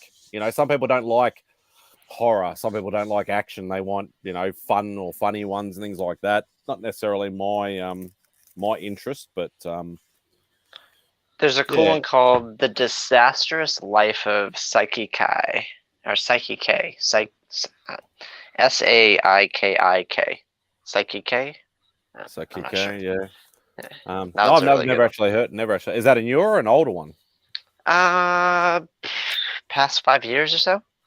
Okay, yeah. So I've been watching anime. Like I've watched anime from like the late 70s. So I've seen the diverse amount of years and quality and genres. Man, the first anime that I guess I can't really say that. My favorite recent anime that I watched was Your Name. Blew me away. Great things about it. Yeah, Sarah loves that one. Mm. Yeah, I remember when talk about that. I remember when we did our you would have seen the video that Simon did, the Nerds Day Out, when we went into the big place pop culture and that. And we went into that little sort of trash and treasure type market sort of thing, and there was just some anime prints and stuff. She's like, "Oh, there's one for Your Name." She like grabbed it straight away. Yeah, she absolutely loves it. Like I don't mind some of the like I love some of the Studio Ghibli stuff, but I like more the mystical or actiony type ones. I don't really like the sad ones or what I call boring ones. So you're not a slice of life person? No, it's sort of like I like Spirited Away. I like Howl's Moving Castle. I mean, we could just list most of freaking Studio Ghibli's stuff and get away with that. Yeah, that's right. Like that's sort of getting to. Like I didn't really like, Your Name. I will never ever watch Grave of Fireflies again in my life. Mm-hmm. That is like if you're not a crier, you will become a crier. I'm surprised you didn't like Your Name. Your Name was all right, but Grave of Fireflies. It's one of the studio's older ones, but yeah, that shit is sad as all hell. Well, how about this? Do you like dubbed or subbed? How do you like watching your anime? That is an interesting question. I can watch from Japanese and then English, but I can't do it the other way around for some stupid reason. Interesting. I've watched. Like, obviously, I mentioned it to Tyler, but he's never heard of it. Like, I watched all of Naruto from start to finish, and including the new series Boruto, like his son. I watched the whole thing in Japanese first, and then I've watched it all in English as well. But I can't do it the other way around. I don't know why. I've just never been able to. So... Wait, what do you mean by the other way around? I'm just confused. Like, which one can you watch? I can't watch. I generally watch things in Japanese first because that's how it's released. Yeah, that's fair. And then I can watch it again, the same thing in English, but I can't watch something in English first and then watch the Japanese. Yeah. Got it. Okay, now I'm with you. Sorry, I just didn't understand how you broke it down. Yeah, no, that's all right. Yeah, so it's I don't know. It's probably because I later to there's an anime called D Gray Man, and I watched it all in Japanese. No, sorry, I started it in English because I found it on the DVD racks in a shop. I watched it, I loved it, and for some stupid reason, like I found out they stopped it at episode 52, and I never got any. And I knew there was 104 episodes or whatever it was. They never released it in English for years and years and years. So I found the Japanese on, I think it was Crunchyroll or something like that. I couldn't watch it. I watched first half of the episode 53 and I couldn't do it. I just could not do it. I have to watch things dubbed in English, like, but then we lost you again, Kyle. And that. Thank you for sending me that link, Ignacio. That's amazing. Yeah, like I don't know what it is. It's just it's weird. I've never been able to do it. One way then the other. I keep doing other things on my phone as I'm talking. It just cuts me off. That's all good. I have to watch things dubbed, and I also take the disadvantage of having the songs be like terrible because the songs never translate properly. And it's like, what? That's the other thing. That's one of my that I find it funny. Because I put it down to, like, there's a series called Rurouni Kenshin that people might know better as, like, the actual series based on the Samurai X movies. And it's one of my favorite series of all time. I've rewatched it heaps and heaps and heaps of times. And I always remember there's a scene where they're on this big battle warship and the bad guys are getting away, and one of the supporting cast in Japanese is basically yelling out, like, you know, you're a moron, you're an idiot, you're a dickhead, blah, blah, blah, come back, and all this sort of stuff. In English, it was so tame. It was not even close to being the same translation as what it was. And that's probably the main pet peeve, is that the translations are not always the best. Yeah, so like direct translations. I mean, we have the same complaint when we're reading comics that have like direct translations, and we're like, oh man, that doesn't really make much sense. Like it's the same thing. Yeah, so it can be a bit disheartening sometimes watching the dubbed after you've watched the Japanese version, and then just saying you've read the Japanese version in subtitles. It's I don't mind doing subtitles on anything, but it's always better if I can enjoy what I'm watching rather than just read it. Yeah, I mean, you get the emotions though, the proper emotions when you listen to or when you watch something with subtitles. Because what do you mean by that?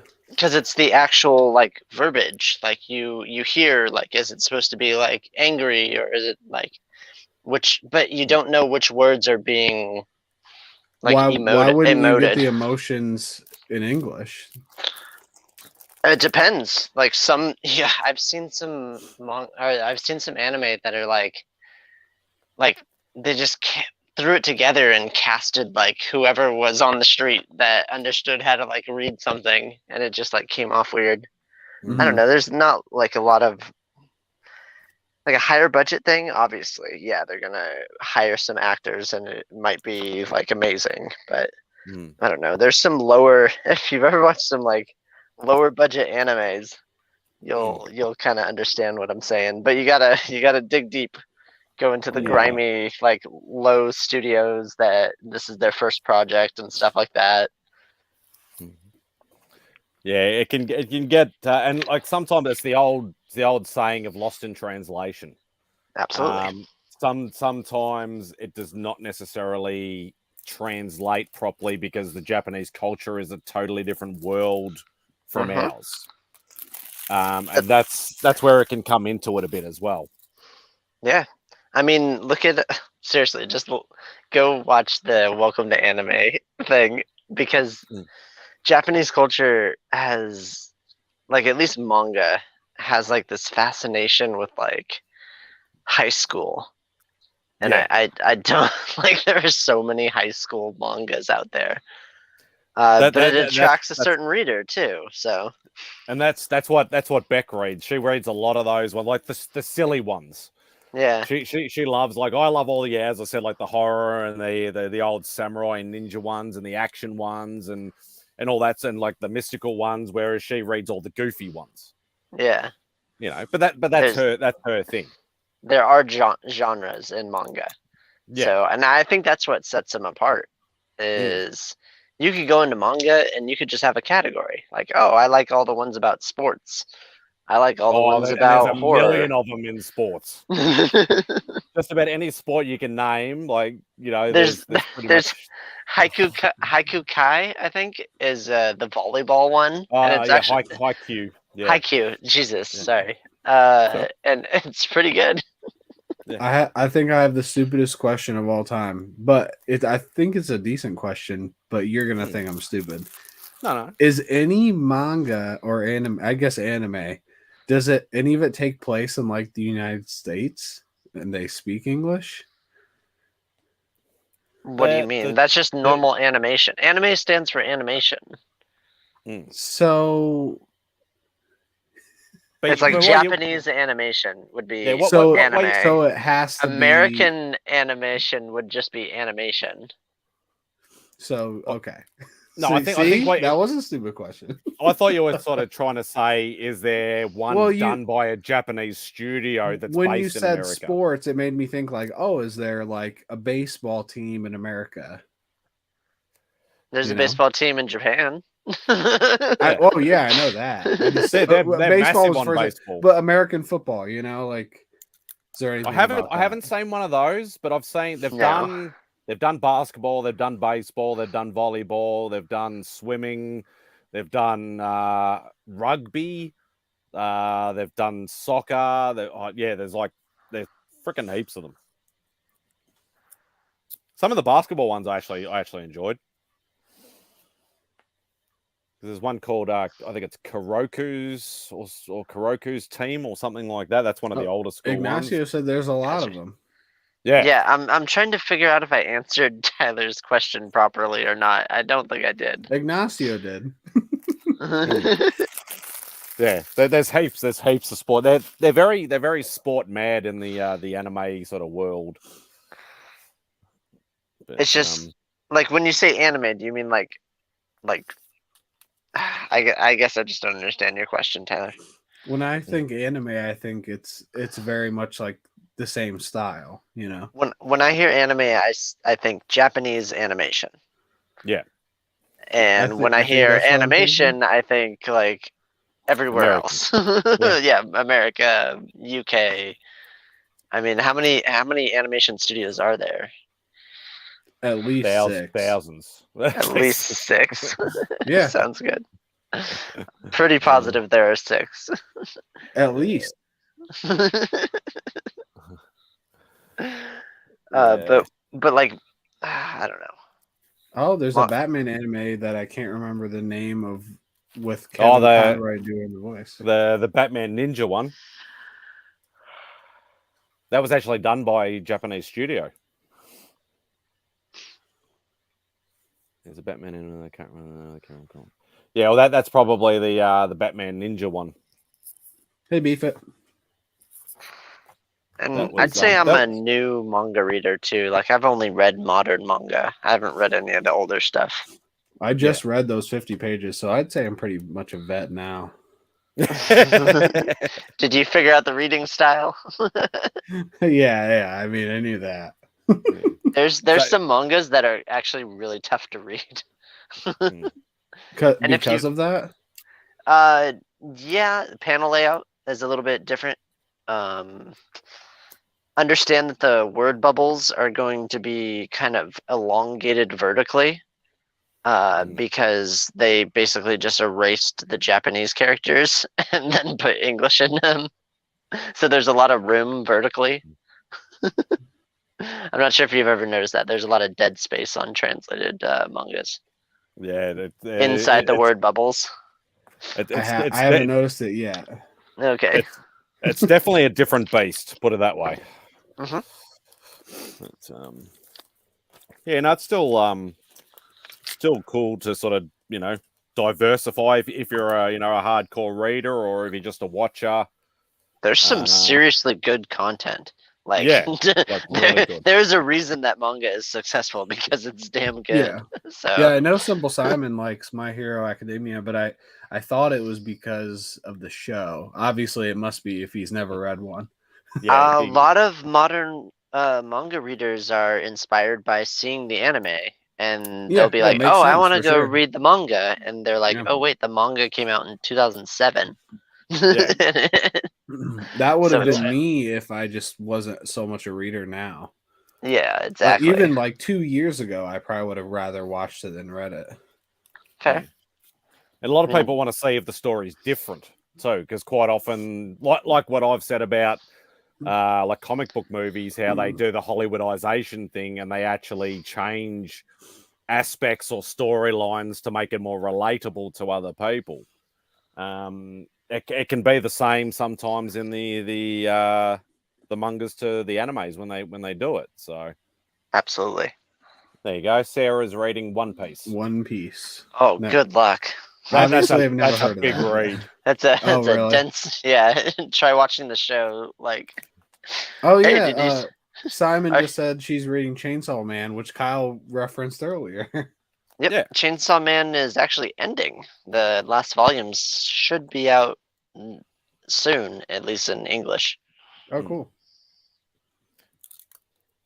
Yeah, I'm actually disappointed with what they're doing with One Piece because they stopped.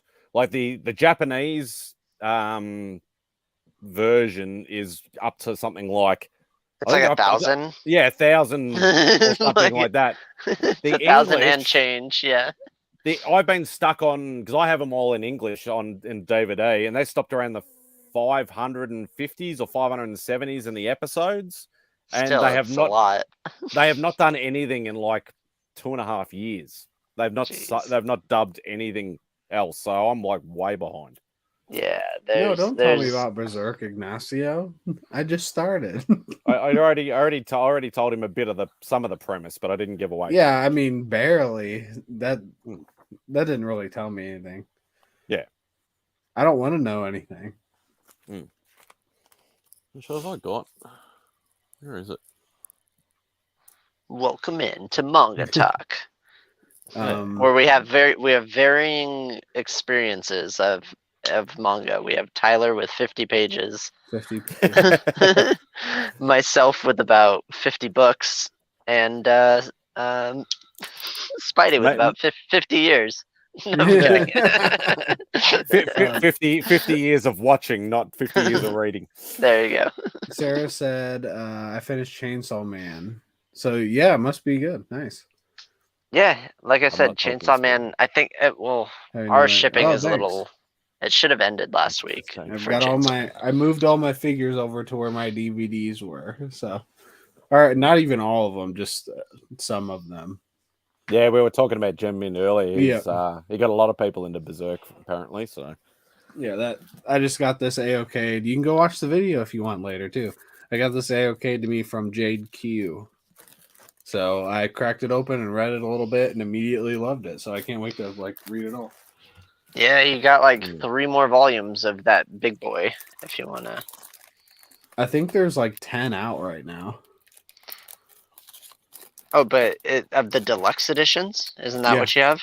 Mm-hmm. There's 10 versions of the deluxe editions? There's 10 out right now. That, for sure saw volume 10 this weekend. Yeah. I thought they added more into those, and there was only 8 of them. So it condenses 3 volumes. And I think there's 40 some volumes. Oh shit! Gotcha. And that's coming from my experience of knowing this stuff. Did you spill your beer all over your comics? No, they're because it's nice new bags, and they're sliding off my bed. And what was the first one to hit the floor? The Werewolf by Night 32. Of course it was. Oh no. Yeah. That's all right. You're not slabbing it anyway. No, exactly. It adds Throw it character. against the wall. Yeah, that's a bit better. Let's see, what book did I drop recently? Oh, I dropped Something is Killing the Children, actually. I didn't know you were even picking that back up. No, it was the Department of Truth, #1, the Something is Killing the Children cover. Oh, Sharon's here. Hey, Shazza. What's up? Thought she'd be asleep. What sort of time frames are we talking over there at the moment? Wait a second. I was on Comic Gories with Life with 2 YouTubers, I believe. Yeah, Sharon is the OG mother of YouTube. She's the one that I reckon half of Simon's subs come from her pushing his channel. At least in our small community, yes. 11 p.m. there, I think. It's 1:05 a.m. here, and it's what would it be? 10:05 where Kyle lives. Yes. Oh, what's this? I just saw ASM, so I got interested. I've been bagging ASM 298 to 350 into Mylar. Now I hate comics. Sounds good. Yeah. Mylar is a pain in the butt. Mylar. Yeah. I barely defeated you. You were an epic opponent. There you go. Thank you very much. I appreciate losing to you. Trying to see. Actually, I think it's over there. I freaking love that show, man. John did the Olympics, and now he just finished the Winter Olympics. It was glorious. Yeah, I was watching. That's fun. I think they're doing D&D right now. No, they're probably asleep. They probably just finished D&D. We've got all kind. 2:05 for Ignacio, 5:05 for BFIT in New Zealand, 3 p.m. for Sarah in Australia. Jesus. So we've got like 6 time zones in here. Let's start the D&D campaign. I hope everybody filled out their character sheets. I'm glad we all can meet in this neutral ground of whatever time it is, all around the world. Yeah. So that's the original series DVD. The DVD series. So yeah, you can tell by the amount of dust that's on there how long I've had this for. 2 days. But yeah, it's quite funny, like watching this series and then watching the remake, which was only done about 5 years ago. They tend to do, because apparently the remake was done more towards the manga than what this one was. Did they like Englishify it? No, it was more the fact that they delved into more of the storyline with certain aspects that was in the manga more than in the anime. So gotcha. Okay. Which they've done a few times. Like they did that the same with Full Metal Alchemist. Absolutely. The original series was a little bit more westernized, and then obviously with the re-release, which was Full Metal Alchemist Brotherhood, they did it more towards the true source. Yeah. Which I don't mind. You know, I don't mind them if they redo it. I'm trying to think of another title. I think My Hero did that too with Vigilantes. Thanks, another good one's One Punch Man. Yeah. I found that very amusing. I think I've heard of that. He just punches people and he kills them or something, right? Yeah, but he really doesn't want to be a hero. Yeah. He goes from like literally like he's this bald dude that's wearing the crappiest, boringest costume, and he sort of got the dopiest, stupidest look on his face. Just circle eyes, a shiny forehead, like and then all of a sudden he'll just punch a monster that nobody else can do, and then then they draw him completely different during action scenes. They're like veins popping out of his head and all these muscles and stuff, and his dialogue gets really intense. Like it's such a cool transformation. Yeah, it's hilarious, but action packed at the same time. And then he goes back to, "Hello, I'm Saitama." Yeah, exactly. Exactly. No, it's Oh hilarious. yeah, One Punch Man. You'll get a kick out of that. Tyler. It's so good. Just you could probably just watch the anime if you wanted to on. I think it's still on Netflix. Yeah, I was gonna ask if that's on Netflix because for some reason I thought I'd seen that on there. If not, it would be on Crunchyroll. Yeah, you just got to subscribe to all the. I think I took screenshots. Hold on. I'm gonna look right now.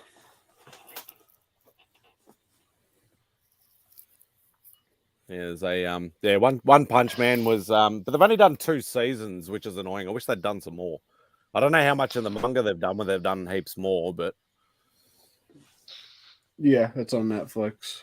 You ever read Shaolin Cowboy? I've heard of it. There's only 1 season. February 26th. Oh, Netflix. Yep. Yeah, there's 2 seasons. But the second season took forever to get dubbed. Because I had to watch it in English because I'd only seen it in English. So I watched the second season, but they took forever. Like it was about 6 months or 12 months difference between coming out in Japanese to actually coming out as a dub. You ever read the Shaolin Cowboy? I've heard of it, but no. I've heard of it, but I've never read it. The only reason I got into Shaolin Cowboy is because I love dinosaurs, and there's dinosaurs in it. So I was going to say Shaolin Cowboy does not sound like a dinosaur-based sort of thing, but it's anime. There's definitely dinosaurs.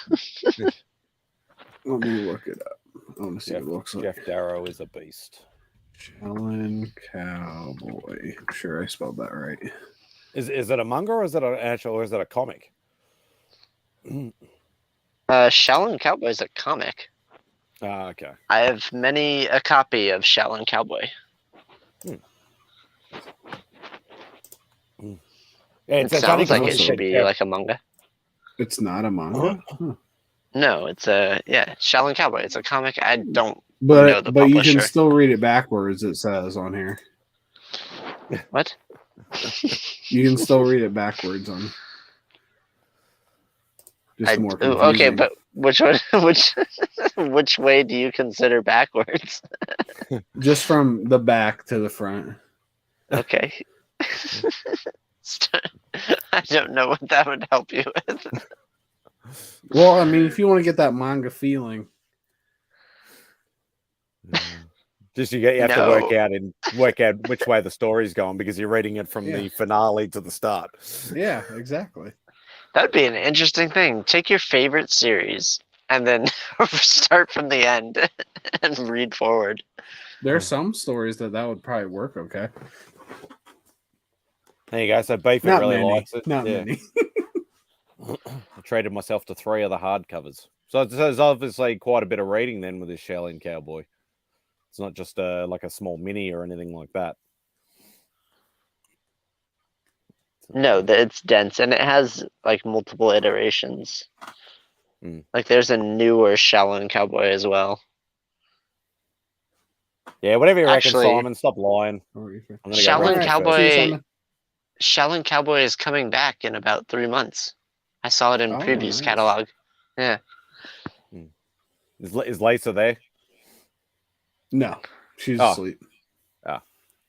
No, I was actually looking at my books over here. No, she's it's 1 a.m. She's been asleep for like 7 hours or something. Yeah. And the art is hyper detailed. All right, February 28th. No, that's not right.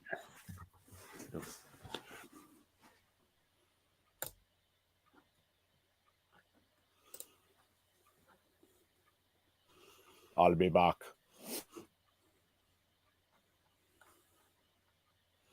Oh,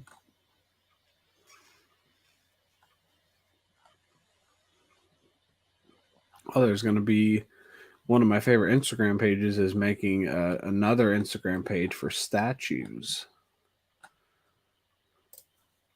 It's interesting. Oh, am I alone? I guess I should be paying attention. I started reading Joe the Barbarian. I just wasn't into it. Kind of sad.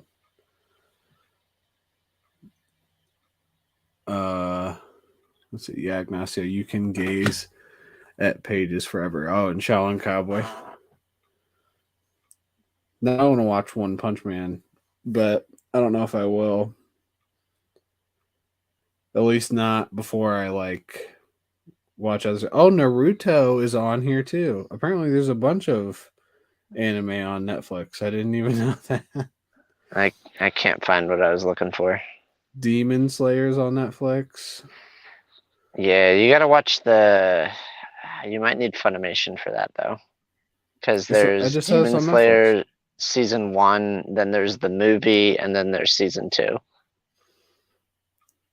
And Netflix only has 1 season. Interesting. Yeah, I never realized there was so much anime on Netflix, or any really, to be honest. Yeah, there's a lot of shows that shoot. I'm just tired of people coming into the shop and being like, "Hey, do you have volume 1 of One Piece?" And I'm like, "No." It's like, "Well, can you get it?" And I'm like, "No." Why? Shipping is horrendous, and these books came out like 10, 15 years ago. Oh, they don't reprint them? Not often. Well, that's stupid. Yeah. Well, the American manga market is rapidly growing, but it's still nothing in comparison to the actual other countries. I just think you should always be able to reprint any of that stuff when it's. I think everything should be able. Yeah, everything should be able to be reprinted. That's so dumb to keep people out of the loop that want to get into something. Exactly. We don't need trees or anything. Well, you can, because you can always plant more trees.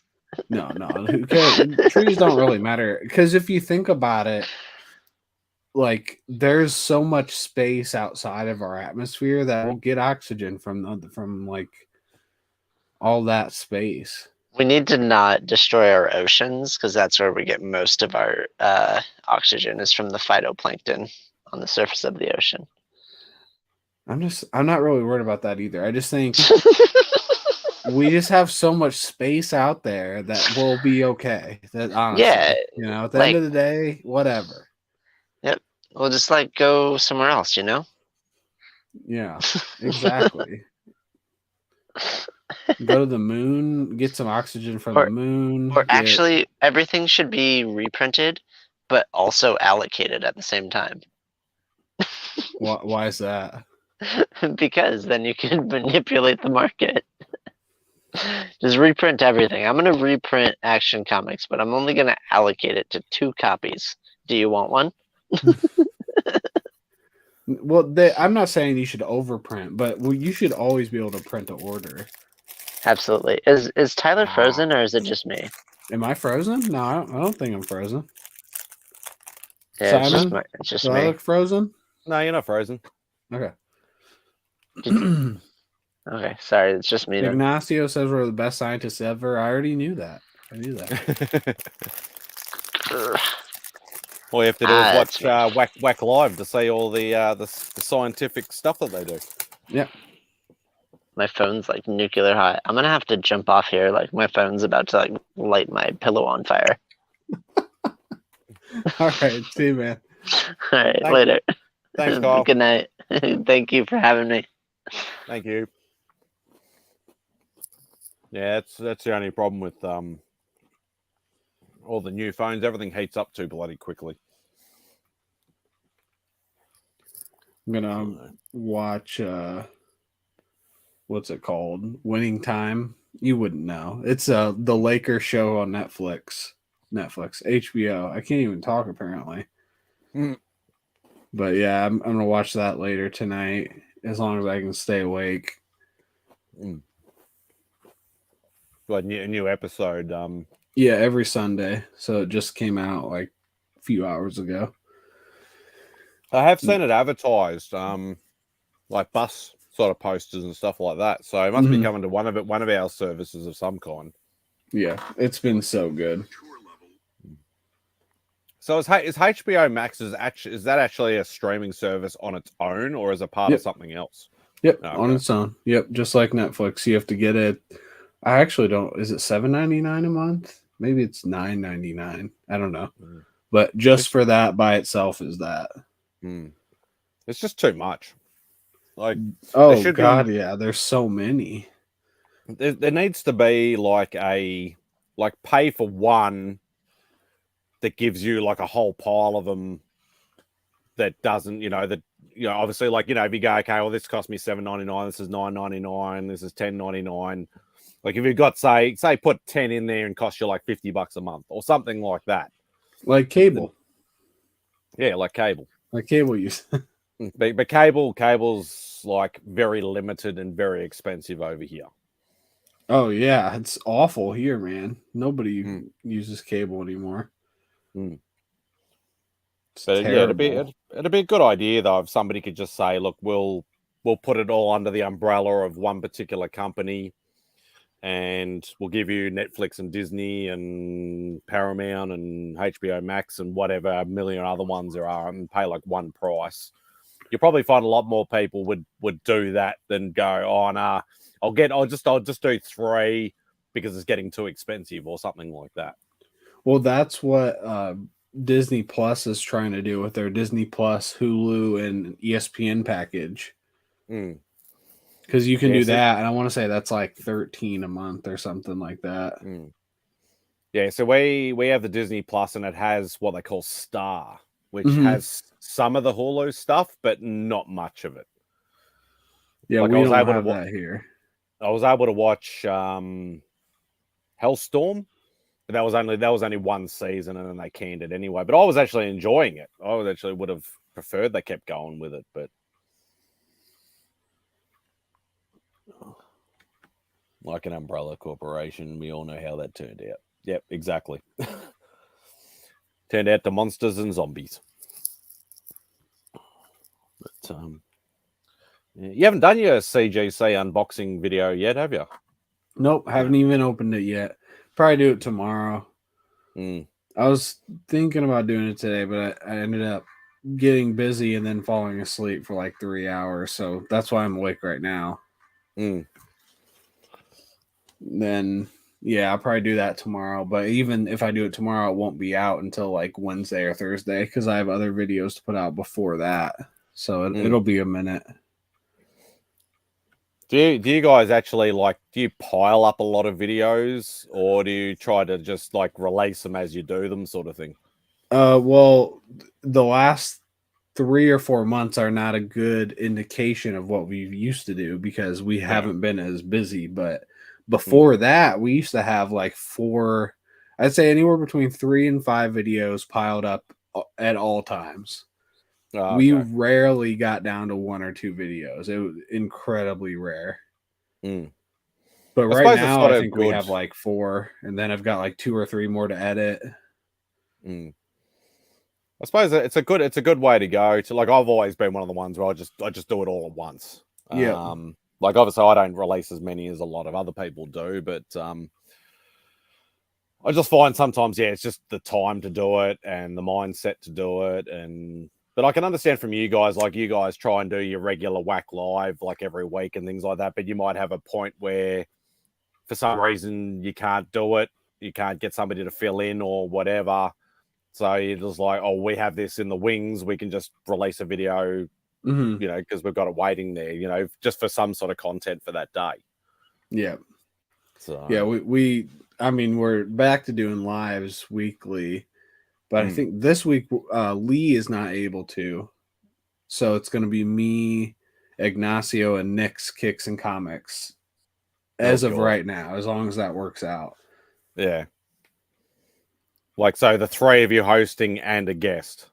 No, it's going to be us 3. So basically, like, I'm the same. Ignacio's probably like my co-host. And then Nick would be our guest. Ah, okay. Yeah, and it's always hard too because I always miss the lives because it's always sort of like during our day. Yeah, like it's usually sort of 10 o'clock, 11 o'clock during the day, so I'm usually at work. But obviously this week I'll be able to watch. But after Easter I'll be back at work again. So well, maybe we'll have to get you on too to make a cameo. do what you did to my whack live, bloody fire Remy and bloody promote Sarah. That was hilarious. Yeah, Beef It.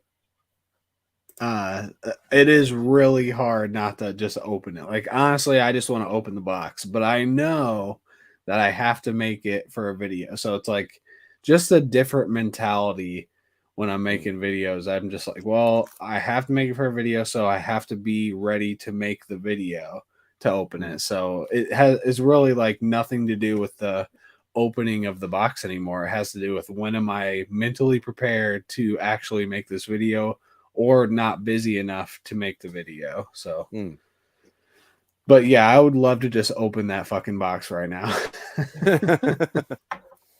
But I noticed some people. So I think the whole unboxing experience needs to be done from. This is just me personally, from start to finish. Like you see, a lot of people go, "I got a box," and then cut scene.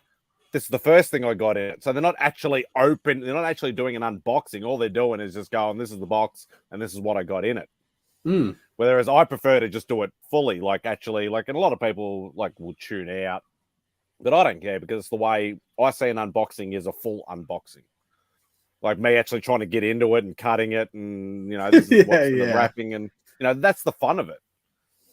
Is actually, people to enjoy you enjoying the unboxing of it. So, yeah, I can see that. Yeah, so each to their own, but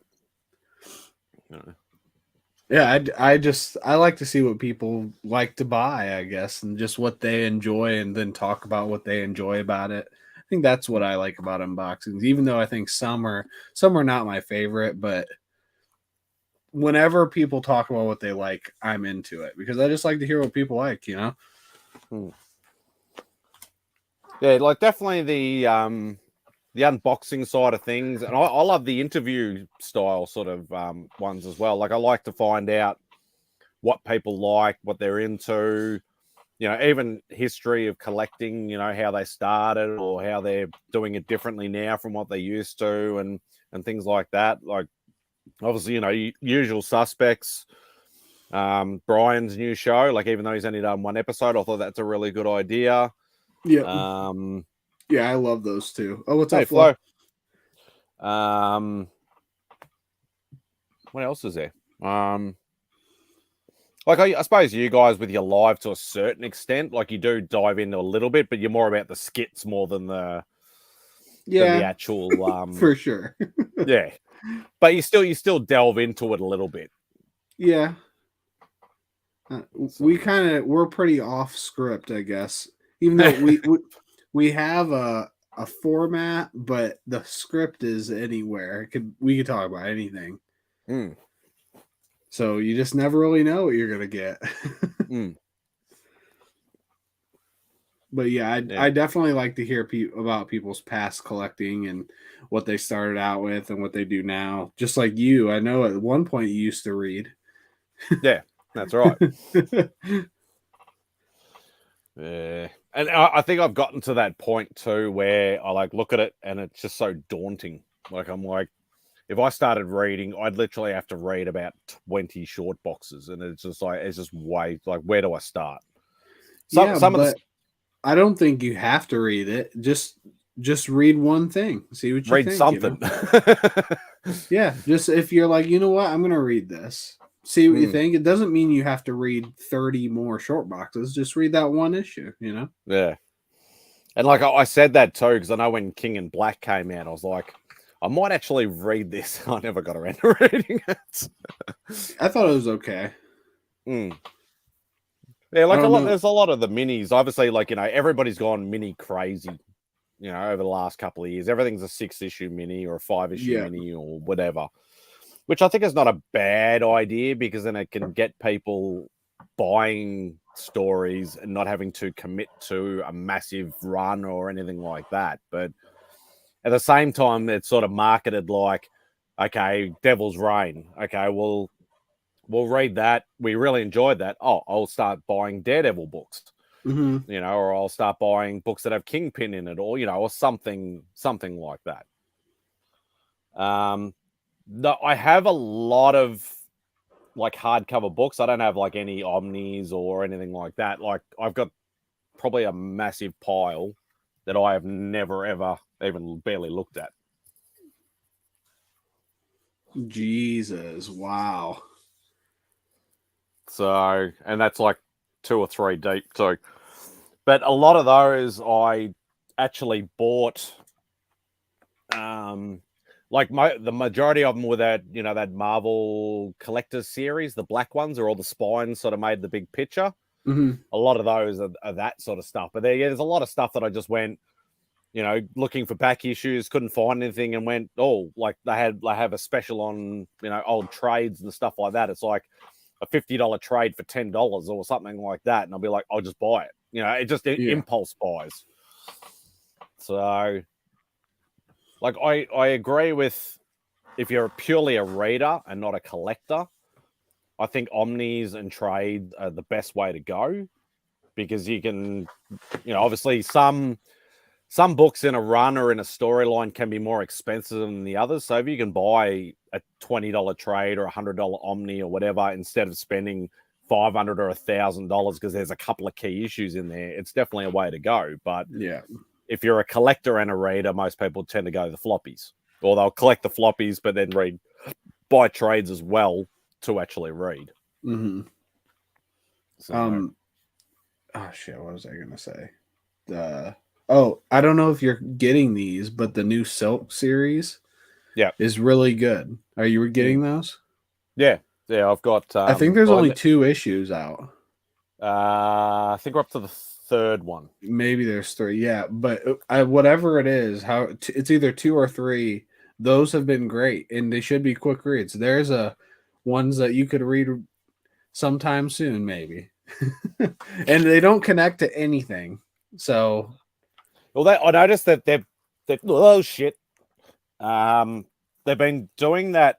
I've noticed with Silk and I think Spider-Woman, they're basically doing like 12 issues a volume per year, and then bring out a new volume.